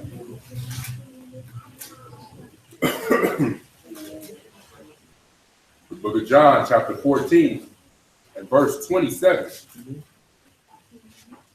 Peace I leave with you, my peace. He said, peace I leave with you, my peace. Peace I leave with you, my peace. Read on. I give unto you. I give to you, right? This peace that he had was actually given to him from somebody. Read. I give unto you, not as the world gives, give I unto you. Let not your heart be troubled, neither let it be afraid. You have heard how I said unto you, I go away and come again unto you. If you love me, you would rejoice, because I said, I go unto the Father, for my Father is greater than I. So he says the peace that he gives to you, right? Isaiah chapter 9 and verse 6. Isaiah chapter 9 and verse 6. Check this out, right? Remember that destroy the authority connected with chaos, right? Go ahead. For unto us the child is born, and unto us the son is given, and the government shall be upon his shoulders, and his name shall be called Wonderful, Counselor, the Mighty Elohim, the Everlasting Father, And the what? the Prince of Shalom. The Prince of who? The Prince of Shalom. The Prince of Peace. Who would be the King of Peace? Melchizedek. Not the King. The Most High. The Most High, right? But we got Mashiach, that was the Prince of Peace, the Prince of Shalom. He was the one that was ushered in to destroy the authority connected with chaos. When did he do it? I heard when he got the nail put through his head. When he resurrected, he came up. In Matthew chapter 26. Now, before we get to this point, right? I'm gonna ask y'all, how many of y'all have jobs that you do not like? Like you work for an employer and sometimes you just be like, I can't stand it. Right? Right? Or you have a long day at work, you be super tired at work. Like, huh. 8 hours in this Right? You gotta go to work. You gotta be there. They tell you up, we're doing a mandatory 4 extra hours a day. Right? Right? I'm not gonna keep on doing this stuff, man. No. I'm not gonna keep on doing this to me. But what is that job or that occupation or whatever you do? What does it do for you? It provides, right? It gives you a sense of security, comfort, or what? Peace. What they call it, a peace of mind. Even though I can't stand doing it, even though I can't stand getting up, going in there and seeing my boss just get on my nerve every day, I can't stand them. But I know at the end of the day, right, when I get paid, I can pay my bills, all of that, right? Even thinking about when you go to work and when you come home, more than likely, what do? You rest, fall off sleep, right? So, when What happens when people retire? Anybody know any retirees? What happens when they actually get off of work and get done working? What do they do?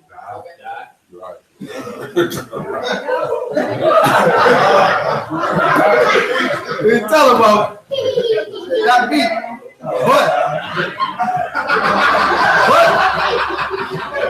Absolutely not. My mama right there. What?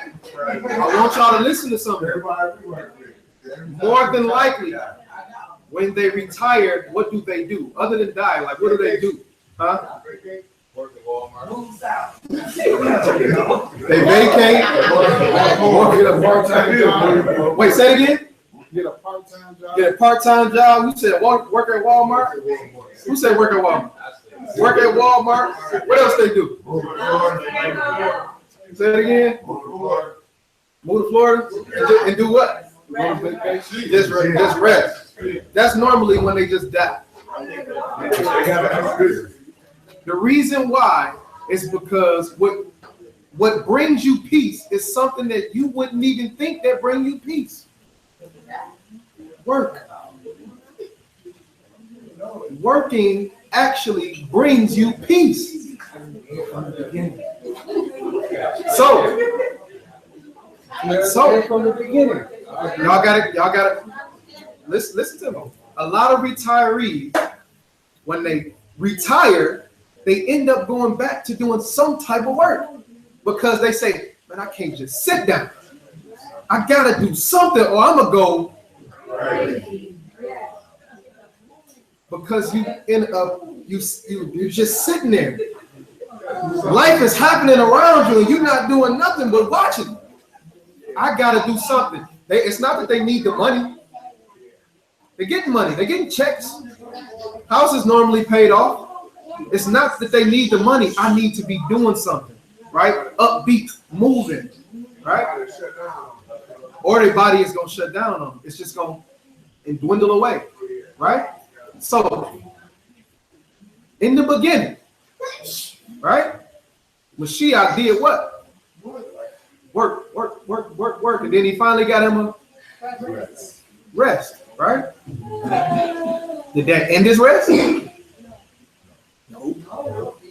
He had to come back and do some more work. He couldn't retire then, right?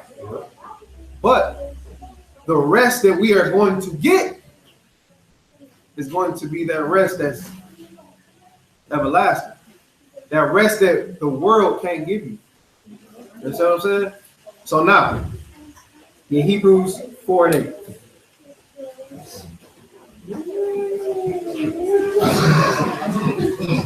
Something completely opposite of what you would think would give you rest and would give you peace is the thing that actually give you rest and peace. And that's work. Hebrews 4:8. Book of Hebrews, chapter 4:8. For if Joshua had given them rest, then would he not afterward have spoken of another day? There remains therefore a rest to the people of Elohim. We have a rest that we have to get to. We have that seventh day, that shalom that we got to enter into, right? Go ahead.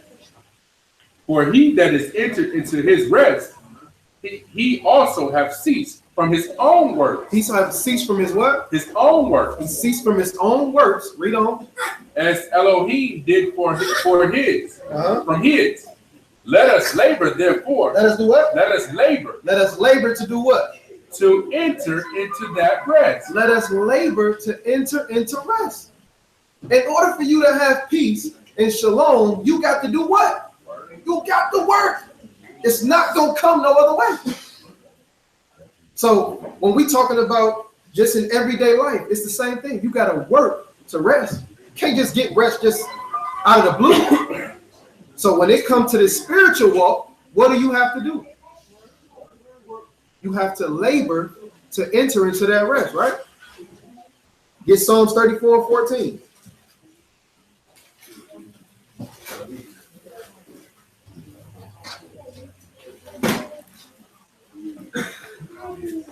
The book of Psalms, chapter 34 and verse 14. Depart from evil. Do what now? Depart from evil. Depart from evil. Now, when you departing from evil, is that something that you can just sit there and do? No. I'm not gonna smoke no cigarettes, no smoke. Not gonna smoke no weed. Not gonna drink no liquor. I'm not gonna sleep with that man's wife no more. I'm not gonna do nothing. You tell yourself that, right? You sit there till the urge build up, and build up, and build up, and you go and grab. Man, this is the last one. I swear it's the last one. Right? Right. You go, you holler at that sister again, man. I can't keep sneaking around with you. It's the last time we're doing it. Right? Because you continue to let that urge build up. Right? You can't just sit on that. That's not something that it's not that. Let's say depart from evil. So if you're in an evil place, how do you depart from evil? You gotta get up and go. Read. Depart from evil and do good. And do what? And do good. Now you gotta do good. It's not as easy as saying, oh, I'm not gonna do this no more. You have to do the opposite of that. Right? Get Isaiah chapter 26 and verse 3.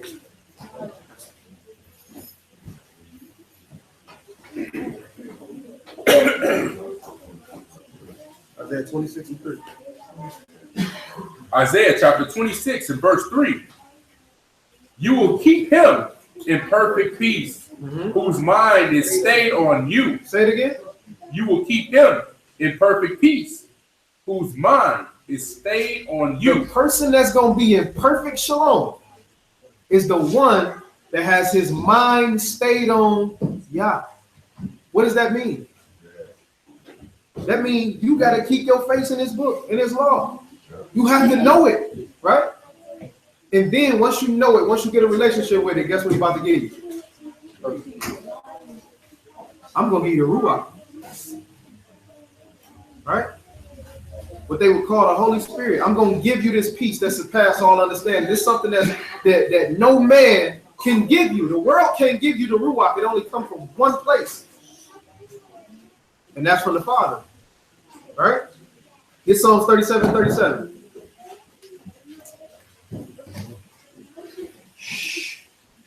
Psalms chapter 37 and verse 37. Mark the perfect man. Do what? Mark the perfect man. Mark the perfect man. And behold, the upright, for the end of that man is peace. What do that mean? Mark the perfect man. Behold the upright. The end of that man is peace. What do that mean? Identify. Identify. Identify the perfect man. Remember. And what do we say next? After you say mark the perfect man? Behold the upright. Behold the upright. What does that behold mean right there? To remember, to look upon, look for upright. Look upon, right? And then he said the end of that man is what? Shalom. It's peace. I wonder who we would look at. Yahusha. It would have to be the Prince of Peace, right? Yeah. So you look at him. You behold the upright, and your end is going to be what? Shalom. Shalom. Oh, what you got? Get Matthew chapter 5. Let's see something. Matthew chapter 5.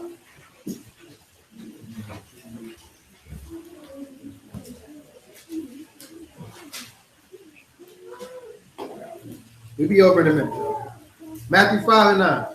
5:9. Matthew chapter 5 and verse 9. Increased are the peacemakers. Increased are the who that is? The peacemakers. Increased are the peacemakers. For they shall be called the children of Elohim. Now, what that mean? Blessed are those who promote shalom. Is that right? Increased or blessed are they that Promote shalom. that promote shalom? Okay.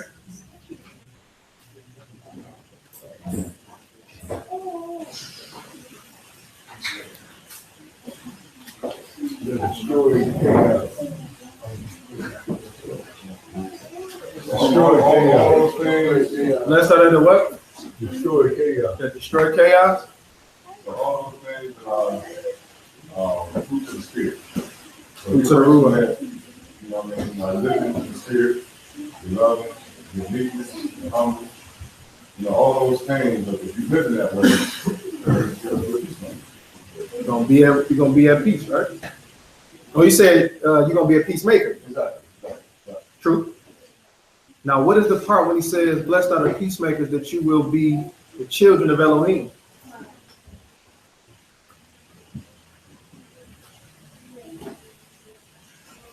Now, remember, Shalom means to destroy the authority connected with chaos, right? Yep.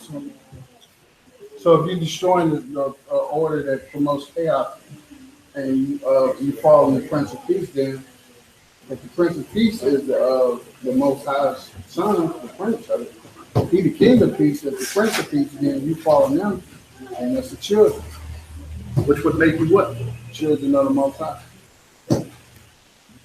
Look a little deeper into that though. In Job 38, and 37. Job 38.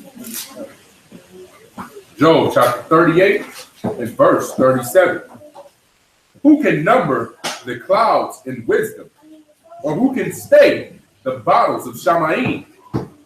When the dust grows into hardness and the clods cleave fast together, will you hunt the prey for the lion?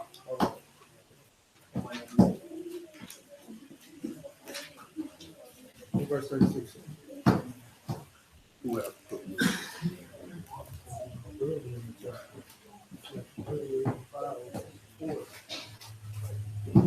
Yeah, verse 4. Start at verse 4. 38:4. 38:4. Verse, Job chapter 38 and verse 4. Where were you when I laid the foundations of earth? Declare if you have understanding. Which one of us was there when he laid the foundations of the earth? All in favor, say aye. We wasn't there, right? Read. Who have laid the measures thereof, if you know, or who have stretched the line upon it? Whereupon are the foundations thereof fastened, or who have laid the cornerstone thereof? When the morning stars sang together, the morning stars sang together, and all the sons of Elohim shouted for joy. In the beginning, before there was man formed, who were the sons of Elohim? Who were the morning stars?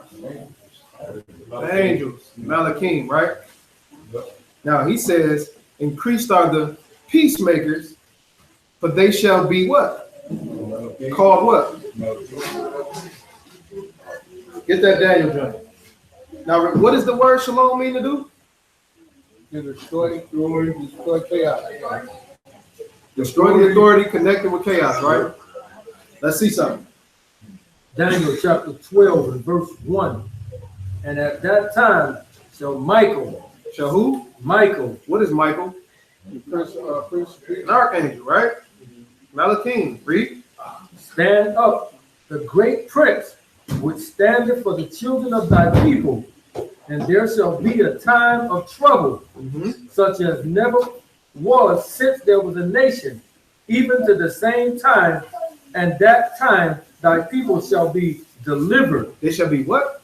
Delivered. Who destroying who destroying that force at that time? The Babylon. No, that's Daniel, right? That's the prophecy for Daniel. But what does he say? Who's doing this? Who's standing and fighting for it? Mike, yeah. The archangel, right? One of the sons of Elohim. When Daniel was trying to receive prayer, right? The archangel had to step in and fight the wicked powers that be in order for him to get his prayer answered, right? So what was he doing? He was destroying the authority connected with what? Chaos. And he's a son of Elohim, right? Get 1 Corinthians chapter 15. And this here is in this verse again. I'm going to read it again. Go ahead. And at that time shall Michael stand up, the great prince, which standeth for the children of thy people. And there shall be a time of trouble. A time of what? Trouble. Trouble is chaos.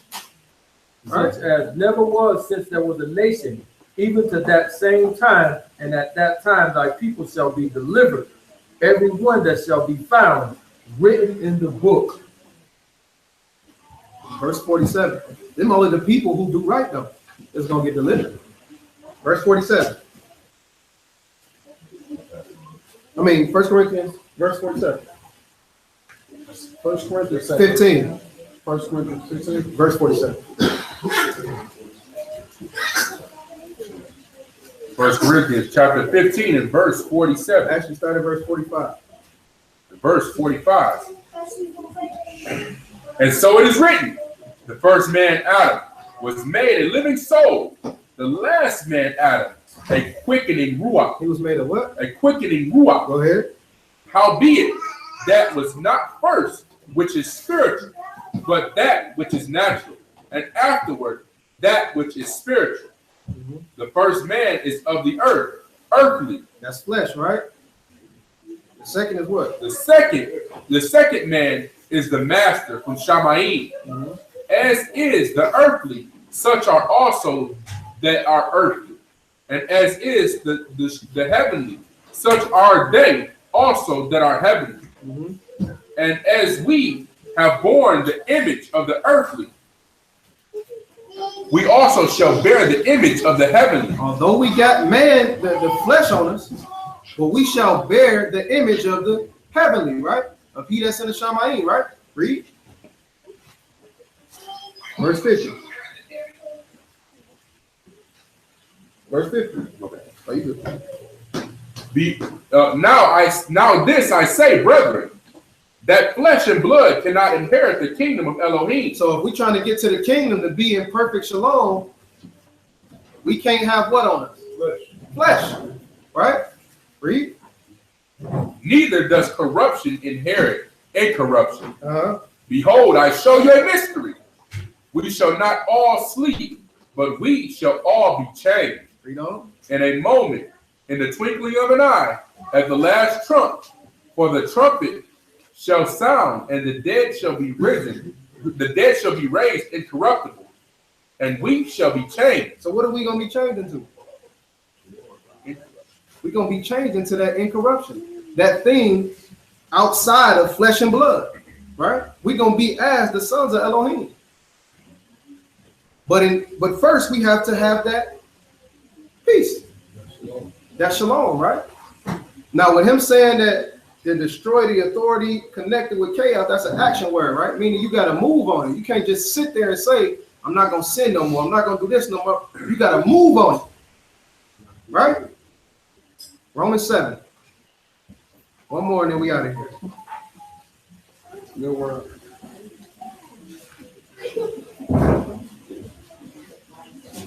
Romans chapter 7.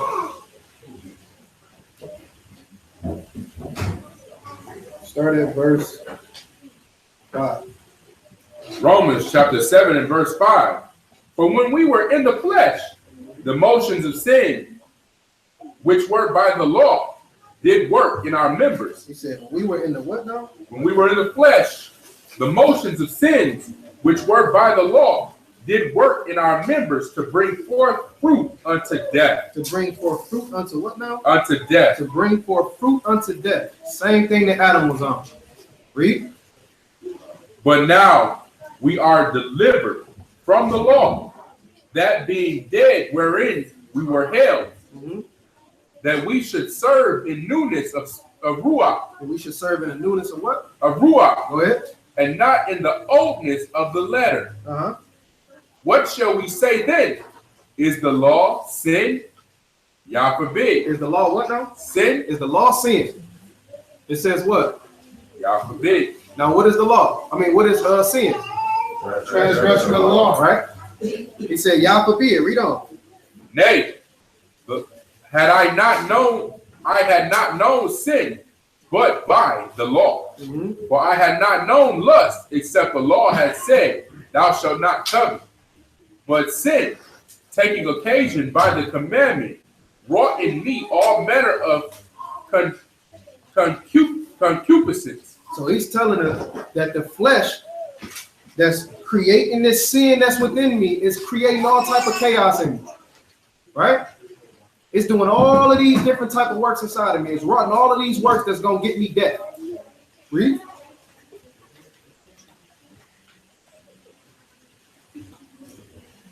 Verse 9.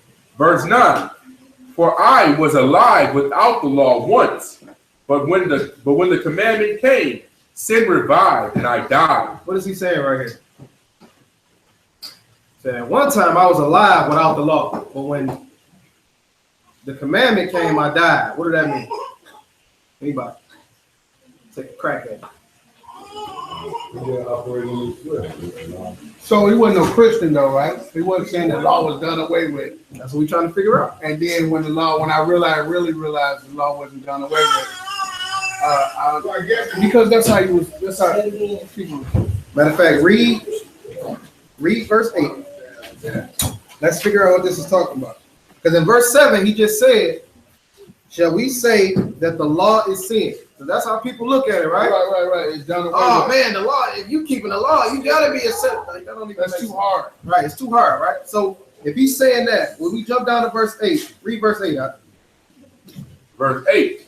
But sin, taking occasion by the commandment, wrought in me all manner of concupiscence. For without the law, sin was dead. What do that mean? Without the law, sin was dead. What do that mean? Because there was no penalty. The penalty for sin was death. Right? Without the law, You want to know what sin is? I don't know what sin is. Meaning I'm doing whatever I'm doing. Before we knew what the law was, there wasn't no, I feel bad for doing this. I feel bad. There wasn't no none of that. Exactly. There's no such thing as sin without the law. Right? Read verse 9. For I was alive without the law once. What do that mean? So I was alive, baby. Before I knew the law, I was alive. Like I was doing my thing. Yeah, that was life to me. Yeah, I was good. That was crazy. You know what I'm saying? Like I always say, hey, if you're going to have fun going to hell. You know what I'm saying? And my man said, without the law, before I knew the law, I was good. Right? Read. Yeah. When was the point where he never knew the law and he was born under the law? What you mean being born under the law? Paul not speaking about himself specifically. Okay. He's giving basically a overview of man. Right? Upon conversion of receiving the Ruach.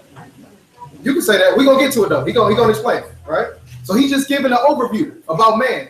Like before the law was here, before you knew the law, right? Remember, he's speaking to the Romans. Before you knew the law, you doing your thing. You alive. It's no penalty. It's no wrong, right? Read. Verse 9. For I was alive without the law once. But when the commandment came. But when the commandment came, when I got the commandment, what happened? Sin revived and I died. Sin came up and I had to die to it. You know what I'm saying? When the commandment actually got here and I realized that this was sin, I had to die to it. Remember, he says, I die what? Daily. When the commandment came, I had to die. Right? Read on. And the commandment, which was ordained to life, I found to be unto death. What do we mean? You mean, his old self had to die. I had to get rid of the old me. What I was doing before the law, I had to stop doing. I had to get rid of the old me. Because this is a commandment of life, which means I got to kill the old me. Right? In order for me to get away from or separate myself from the chaos, destroy the works of chaos, I got to keep the law. I got to keep that commandment. Right? Read. For sin, taking occasion by the commandment, deceived me, and by it slew me. Wherefore the law is set apart. Wherefore the law is what? Set apart.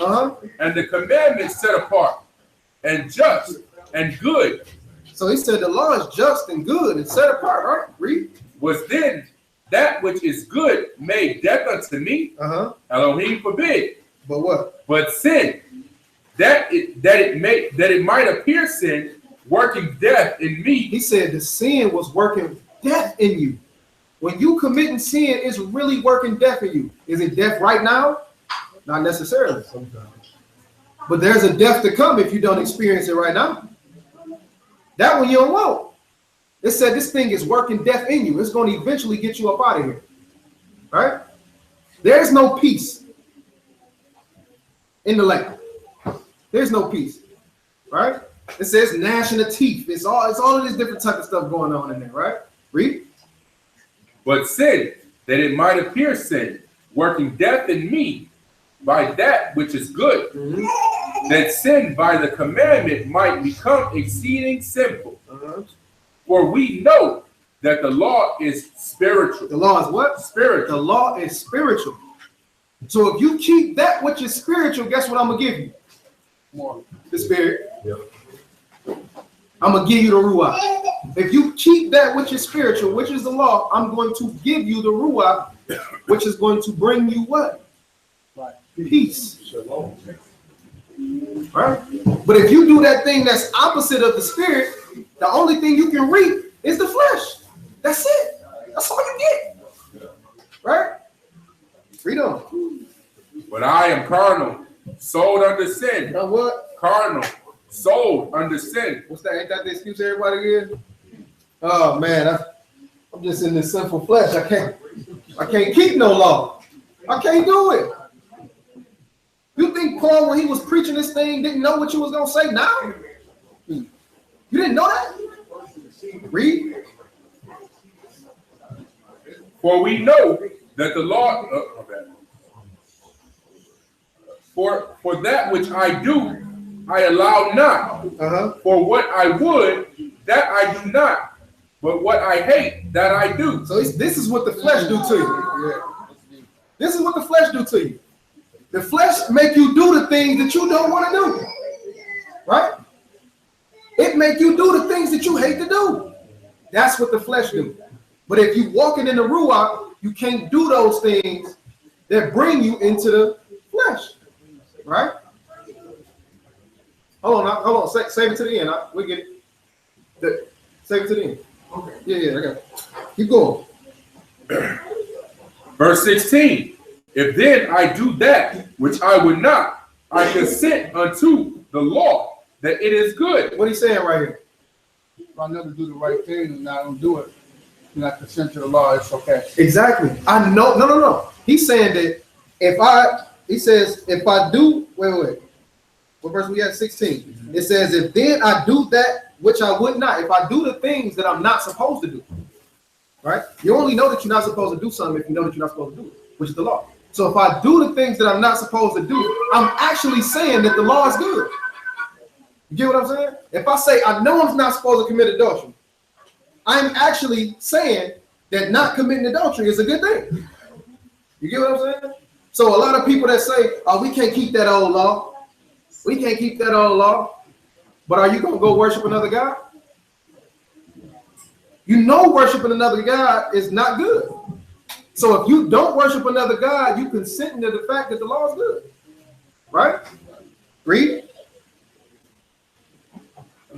Verse 17. Now then, it is no more I that do it, but sin that dwells in me. So if you allow sin or your flesh to get to you that much, it's going to be like it's a chain reaction. It's not even going to be you no more. The sin is just going to, like I said, take occasion in you. It's just going to do what it want to do. Your flesh going to take over. Ain't no spirit in there. Ain't no spirit to keep no law, no none of that in there. Right? The sin actually is just going to start working in you like it's you. But is there a cure to this? Can you get a shalom out of this sinful nature, out of this sinful body? Is there a cure to it? Let's see what he said. You read. Verse 18. For I know that in me, that is in my flesh. That's in my flesh is what? Dwells no good thing. Ain't no good thing inside of this body. Nothing. But we allow our desires to get the best of us. Right? Man, I gotta do this. You let your desire get the best of you, and you're going to be a part of the authority connected to chaos. And when he come back to bring shalom, guess what got to happen to you? You got to go. Because I can't have nothing connected with chaos when I come to bring shalom in the earth. Right? Read on. For to will is present with me, but how to perform that which is good I find not. So he said, the want to do it is in me, but how to do it, I just don't know. I just don't know how to do it, right? Oh, where you at? Read verse 1 in chapter 7. Chapter 7, verse 1. Know you not, brethren, for I speak to them that know the law. Say it again. For I speak to them that know the law. He's telling you, I'm speaking to the people that know the law. So if you know the law, how do you get away from this sinful nature? Do the law. Through keeping the law, having the faith of who? You can't do it by yourself. Anybody in here that can say that they can keep the law by themselves, raise your hand. So if you can't keep the law without them, that means that you need to do it through them. Right? No man on this earth that say that they don't believe in Mashiach is keeping the law to the T. I guarantee you. I guarantee it, because you don't got the faith. That's what got us in trouble the first time. Right? Read verse 21. Verse 21. I find then a law that when I would do good, evil is present with me. When you're doing good, guess what's going to pop up every time? Evil. Why? Because you got to continuously do what? To get shalom. You got to continuously destroy. It's going to always be there until it's time for what? The rest. Remember, he said you got to labor to enter into the rest. It's not, well, I didn't commit adultery on Tuesday, so, I'm good. No, that same feeling probably going to come back up Wednesday, then Thursday, then Friday, until you get rid of it. Until you keep on destroying it. Paul said, I die daily. How many days you done been on this earth? How many days you got to go? You don't know. So when you get up, guess what the first mission got to be? I got to figure out a way to destroy the authority connected with chaos today. I got to figure out how to get the shalom that the Father trying to get to me. He said, I'm going to give it to you. Something the world can't give you. But in order to obtain it, you got to be doing that which is spiritual, which is what?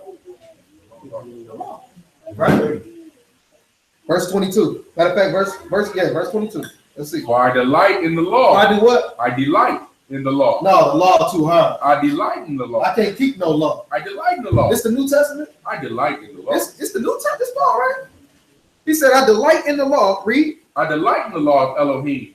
After the inward man. After what man? The inward man. The outward man is supposed to be destroyed, like he told you in Romans chapter 6. Read. But I see another law in my members. But I see another what? Law in my members. Because you got flesh on you still. This is why you have to continuously destroy it. This is why you got to continuously fight, continuously work and labor to enter into the rest. Why? Because your flesh is ever present with you. Read. But I see another law in my members, warring against the law of my mind. It's warring. It's warring. Wow. It's fighting you. Mental warfare. So if your own flesh is fighting against you, in order to get the shalom that the Father trying to get to you, what you got to do? You got to fight back. Your mama ain't never teach you to just stay there and get punched. So why would the Father? Right? You got to fight against the flesh. Read on. Warring against the law of my mind. It said it's warring against the law. That's what your flesh is doing. It's not trying to get, your flesh don't make you want to do something that's good. Matter of fact, when have you had to tell yourself to want to do something wrong? Man, come on, man. We got to go over here around this bank. We got to do it? No. We got to go. Man, I got to go over here and smack. Oh, my goodness, man. You don't have to tell yourself to do that.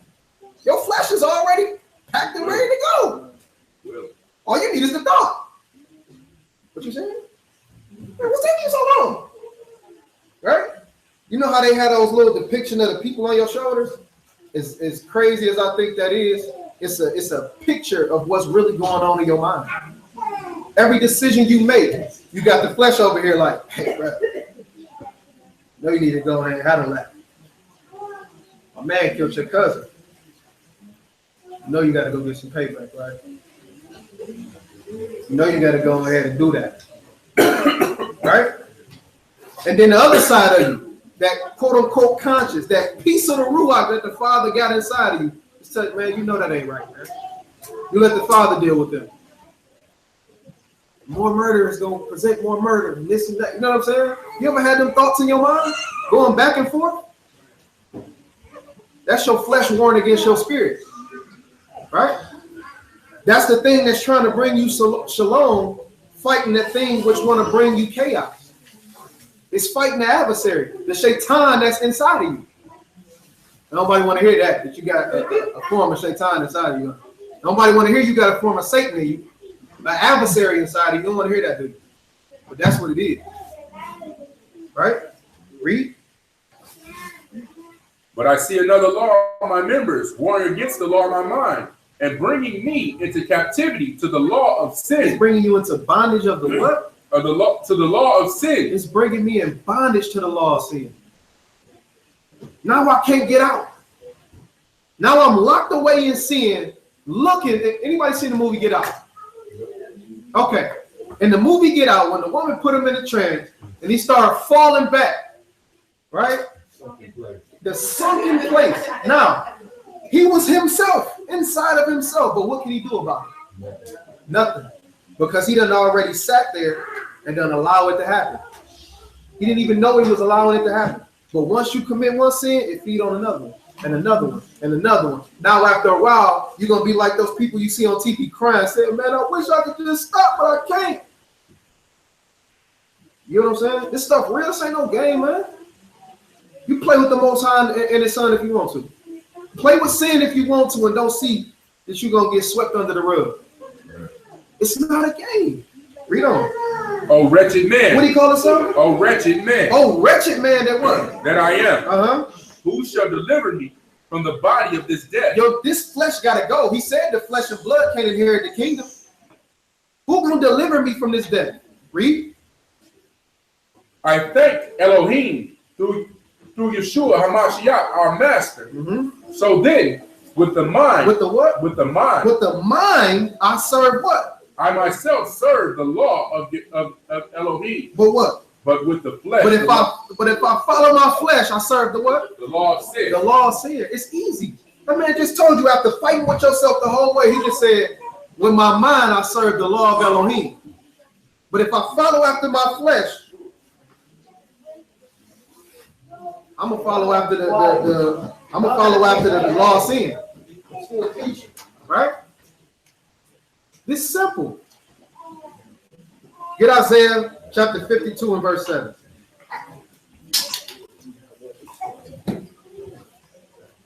We call it that. Isaiah 54:7. Isaiah 52 and 7. Isaiah chapter 52 and verse 7. How beautiful upon the mountains are the feet of him that brings good tidings. That brings the what? That brings good tidings. That brings good tidings and what? That brings good tidings. That publish peace. That publish who? That publish peace. That publish shalom. Who came and brought good tidings and published shalom? Mashiach did. Read. That brings good tidings of good. That publish salvation. That saves what? That publish salvation. Because we was trapped in the law of sin after what Adam did. Not saying that you had to commit it, but guess what you wanted to do? You wanted to commit it. And it separated you from the Father. But when he came and he died, that wall, that nail, guess what it did? It restores us to what? To shalom. Beforehand, it's written in Ecclesiastes that no man could attain the Ruach HaKodesh and keep it. Right? After Mashiach died, he freely gave the Ruach HaKodesh to the disciples and told them, Go on and handle your business. That's what we got to get to. In order to get that peace, that shalom, we got to get the Ruach HaKodesh. You don't get the Ruach HaKodesh by not having faith. You don't get it by not keeping the law. It don't happen. They go hand in hand. He say to the law and to the testimony. If they speak not according to this word, then there is what? There ain't no light in them. Isaiah 54:10. Isaiah chapter 54 and verse 10. For the mountains shall depart, and the hills be removed, but my kindness shall not depart from you, neither shall the covenant of my peace. Neither shall the what? Covenant of my peace be removed, saith Yahuwah, that have mercy on you. Why he gonna have mercy on you? Because you're doing what you're supposed to do. He said all of this stuff is gonna be melting around you. It's gonna be chaos around you. Everything gonna get destroyed around you, but not you. Because I got a covenant of peace with you. Who the ones who we say he's gonna give us peace to? The ones that keep the commandments. Plain and simple. So with that, I say shalom. Now, back to your question, right? About whether it was Ham or Canaan. And we gotta keep two things in mind. The first thing is don't hit the joint in Genesis. I think it's 9. No, it's Genesis 9. It's Genesis 9. Now we're gonna keep two things in mind, right? All right.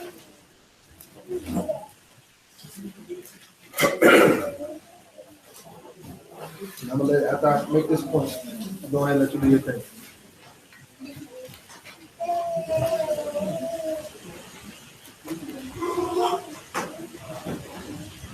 Nine 18. Genesis chapter 9 and verse 18. And the sons of Noah that went forth of the ark were Shem and Ham and Japheth. Now, these were the sons that were on the ark. You agree? Yeah. Wasn't no other sons on the ark, right? Only 8 people. Only 8 people. Go ahead. And Ham is the father of Canaan. And Ham is the what now? The father of Canaan. Ham is the father of Canaan. All right. Go ahead. These are the 3 sons of Noah, and them was the whole earth overspread. Can I ask you a question? Who writing it? Right here. Who writing Genesis? Moses. You're right. Speculation between Moses. Can't be speculation. I heard Moses. I don't know, but it said Moses. First 5 books was written by who? Moses. Moses. Given to him by who? Elohim? Elohim. Was Moses there? No. Did Moses have foreknowledge of who he was talking about now?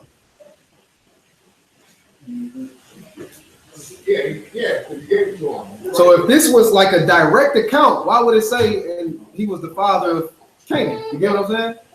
This is Moses saying, hey, Ham is the father of Canaan. But he's showing the people who the Canaanites came from Ham, right? Don't get to it. You want to jump on that? All right, now I'm gonna let my eye get to you. Well, here's your question. So like he's saying, out the blue, Canaan is just pops into the scene, right? Because we know that it was only 8 people on the ark, right? All right, read that verse 18 again. And the sons of Noah that went forth of the ark were Shem and Ham and Japheth. And Ham is the father of Canaan. Well, it said that they went forth from the ark. That means they was doing what? Leaving it, right? Read. These are the 3 sons of Noah, and of them was the whole earth overspread. And Noah began to be in the husbandman, and he planted a vineyard, and he drank of the wine and was drunken, and he was uncovered within his tent. He was what? Uncovered in his tent. He was uncovered in his tent. Now, when you just read this at face value, it looked like it's talking directly about Noah, right? But he says, through thy precepts, I get what? Understanding. What does precept mean? Command. Through what? Command. Through the command, through his law. The way we got to understand this is through his law. All right? Read that verse again. And Noah began to be an husbandman, and he planted a vineyard. And he drank of the wine and was drunken, and he was uncovered within his tent. He was uncovered within his tent. Is that something over there? Okay. Let's get on that Leviticus. Let's go to Leviticus. Chapter 18. Leviticus chapter 18 and verse 8. You want to read verse 1? No. Okay. Verse 8. Leviticus 18 and 8. The nakedness of your father's wife shall you not uncover. Because it's what? It is your father's nakedness. It is what? Your father's nakedness. So when he actually says that Noah was uncovered, it was actually talking about who? His wife. Read it again. Yeah, I understand that part, but the part I'm looking at is Who did it? you know who was his youngest son down to him. Ham wasn't the youngest. Yes, but the context shows you that it's Ham that did it. We're about to get To the other, he wasn't the last son. Who was the last one? Is that right? verse 22. Hold on. Hold on. Let's read verse 22. No, Ham was the youngest. Go ahead. No, that's what you think, but if you look at the seed line, look at the line, you'll see who came first. But it's not giving you a particular order in Genesis chapter 10. It's actually showing you who did this in the text. When we go back, we'll see. When we go back to Genesis chapter 9, we'll see. Go ahead. The nakedness of your father's wife shall you not uncover. It is your father's nakedness. It is your father's nakedness. Go back to that Genesis 9. Genesis 9, Pick it up at verse 18 again. verse 18. And the sons of Noah that went forth of the ark were Shem and Ham and Japheth. And Ham is the father of Canaan. These are the three sons of Noah, and of them was the whole earth overspread. 21. Verse 21. And he drank of the wine and was drunken, and he was uncovered within his tent. And Ham, the father of Canaan, Who? the father of Go Canaan, ahead. saw the nakedness of his father, and told his two brethren without. So the text showing us exactly who did it. It's Ham. Read that verse again. 22. And Ham, the father of Canaan, saw the nakedness of his father, and told his two brethren So without. his two brethren is Shem and Japheth. The text is showing us directly who did this. So why was Canaan cursed? We're gonna get to that. We're gonna get to that. But he is speaking about Canaan. Moses don't know nothing about Canaan. He only know after the fact that they he didn't speak this before this happened. Canaan is the result of this. He's the Remember, son. it was only 8 people on the boat. They had kids. They ain't tell you the distance. They ain't tell you the distance years between this and that either. Okay, No, so they didn't have let me kids. ask you this question. They had kids after that. You don't know how long it was after they came out the ark. How many people came off the boat? This is what I'm saying right here. When they He's saying came the out the span of ark, time. when they came out the ark, Imagine. when the 8 came out the ark, they had kids by their wives before he got drunk. That's what I'm saying. Where you get that from? Don't say We that. don't know that. We don't know. You're Well, we- speculating. We can only That's go why off you what the gotta scripture go said. off. That's why you gotta go off what's written. So in verse 22, when it says, and Ham, the father of Canaan, saw the nakedness, who is that he's talking about? Who actually saw the nakedness? And Ham, the father of Cain, saw the nakedness of his father. So who saw the nakedness? Ham saw the nakedness of his father. So who actually slept with the wife? Who did this trespass? Who did it? Who actually did it? He slept with the wife. Who? So who did it? Was it Canaan or was it Ham? Still say it was Cain. How? How? I say this right here. He saw, in other words, he saw the nakedness. He saw his mother naked. And he saw his son Cain on him. Oh, no, that ain't what it say. They don't say that.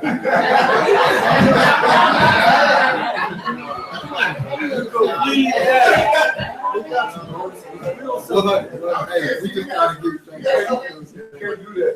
I said he asked me the thing is, and I saw me. I said, I'm considering Ham as the youngest son. And they talking about, you know, his youngest son. But what do we say is young? What do we say is youngest son? What are you talking? What are you saying? Hold on, wait. What are you saying? In verse 24. Okay. It says, and Noah awoke from his wine and knew what his younger son. Not had. youngest. Younger. Younger son. Okay, but a younger son. You didn't say youngest. Who, if you got 3 sons, who the younger? Then the youngest, if it's three, right? If it's 3, it would be the oldest, it'd be the younger, and then it'd be the youngest. Verse 22 is showing you directly who committed the offense. Verse 22 is like directly saying. That means younger, okay. I said. Yeah, he ain't say youngest. Said younger. Younger. The middle son. It don't have to be middle. It can be. Middle son, though. Where did you get that from? It don't. The sons of Shem. It tells you right here, the sons of Shem. Who came first? Yeah. The sons of The sons of Noah. It tells you who came first. Okay, let's go there. Genesis 10. Genesis chapter 10. Now these are the generation of the sons of Noah: Shem, Ham, Japheth. Yeah. So when he say younger, what are we talking about? My middle son here. So who did it? So how does Ham, that's what you point So- out. Yeah, since you say it like that. If that's the case, We come together now. it still don't tell you how old he was. this still don't tell you who's the oldest? I know, but I understand. They gave me a revelation that Abraham. Now, by saying that, y'all pointed that younger, youngest. That's how I get it. We got it, though. Okay, so we got it. As long as you got it. I'm good. All right, Aki. Now you was talking about. I'm gonna go back to Leviticus 18. When you talking about, what do you mean he slept with his? No, it said that what was it, Genesis 22, right? Yeah. When it says he saw the nakedness of his father. Yeah, it says 9:18. Hold it down, y'all. Hold it down, real quick, y'all.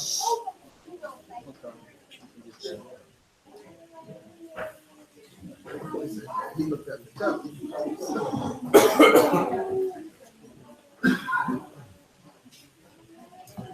Okay, it says, and he drank of the wine and was drunken and was uncovered with his tent. And Ham, the father of Canaan, saw the nakedness of his father. So saw the And nakedness told of his his two father. brothers without. So what I was wonder, why would Noah curse Canaan instead of Ham? Well, the speculative point of that is because of Canaan is what came from it, from this ungodly union that took place. With having birth, you mean the birth Versus Canaan came from Noah's wife. Whoa. So you telling me Get that little bit of Canaan is the child of his mother? that comes from this, yes. Like Nimrod, well, yeah, in the Middle Century. Wow. So Canaan is the baby of that. Yes. That's where he comes from. That's why he was cursed.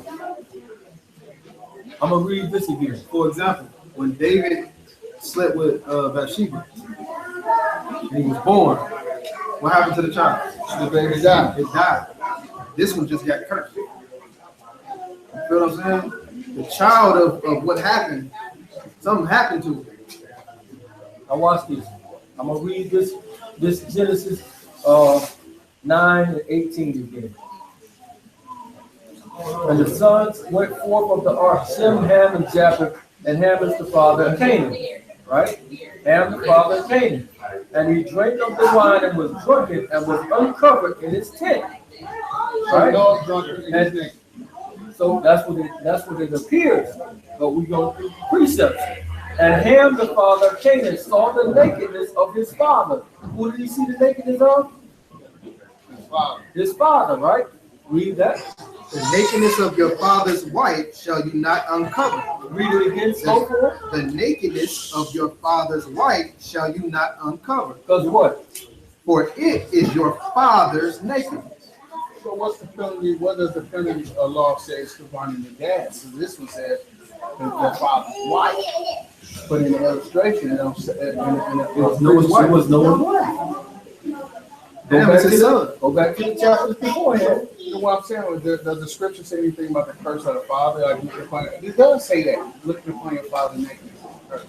But this one ain't dealing with that. This dealing directly with what just took place here. So do we have? Is there another scripture that supports that?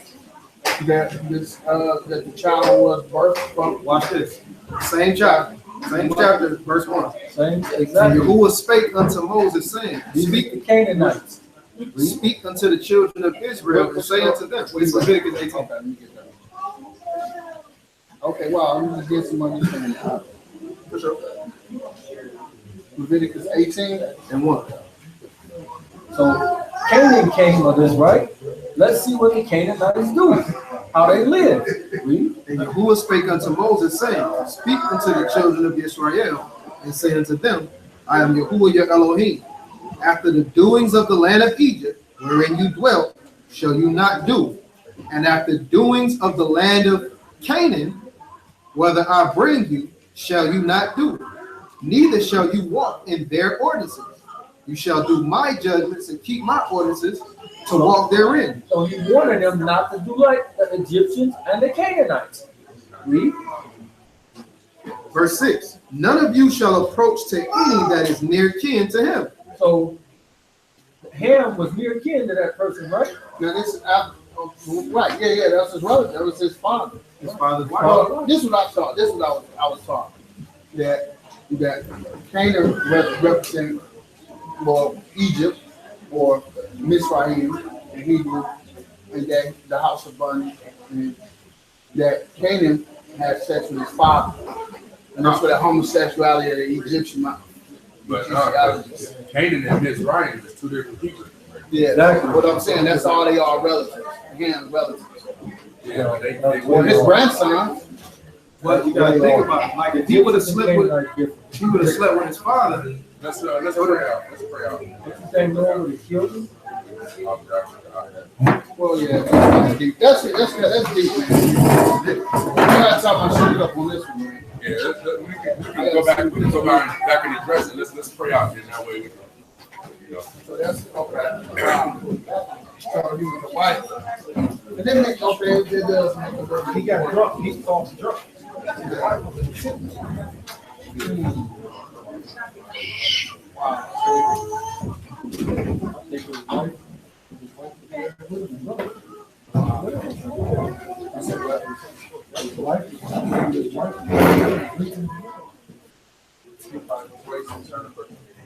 We normally, bro, when we pray out, well not normally, but when we pray out, we always we end with the Our Father prayer in Hebrew. So when you hear me, everybody just repeat after me. But that's what it is. It's gonna sound familiar, but that's what it is. That's Our Father in Hebrew. Father, y'all, once again, we come before you. Thank you for this day, Father. Thank you for the opportunity, Father, to give reverence unto your name, Father. Thank you for your word that went forth, Father. We pray, Father, that that word will fall on the good soil of our hearts, Father, that the seed will be planted, that it will be watered and increased, Father, and you would allow things to grow mighty, Father, that we would be used, that it will be used for the upbuilding and the uplifting of your kingdom, Father. We pray, Father, that you would just continue to light our path, Father, continue to guide us, lead us, Father, into all righteousness, Father. Father, all these things, Father, we give thanks and we pray, Father, that you would just continue to bring shalom into our lives, into our hearts, Father, into our world, Father, that we would continue to take it upon ourselves to bring shalom, Father, to eschew evil, Father, to get away from any type of chaos, Father, to live in shalom, Father, on a daily basis. And all these things, Father, we pray and we give thanks. Bashem Yehovah, Bekaya Hoshua Hamashiach, Waka Kodesh, so be it. Abinu Shabbat Shemaim, Ikadosh, Shenkash, Tabo, Makutka, Yease, Ratsonka, Bare, Kasher, Nasha, Ashemaim, Lanu, Hayom, Likim, Pikanu, Usla, Lanu, Eight, Asmatenu, Kasher, Suki, Anaknu, Laasher, Ashmu, Lanu, Wa'al, Tabinu, Lede, Masa, Ki, E, Hatsulanu, Mi, Hara, Ki, Laka, Hamam Laka, Waha Gibora, Waha Tifare, Lome, Ulami, so be it.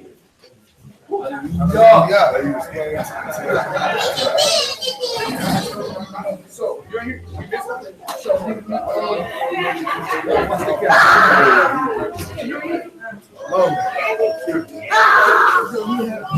So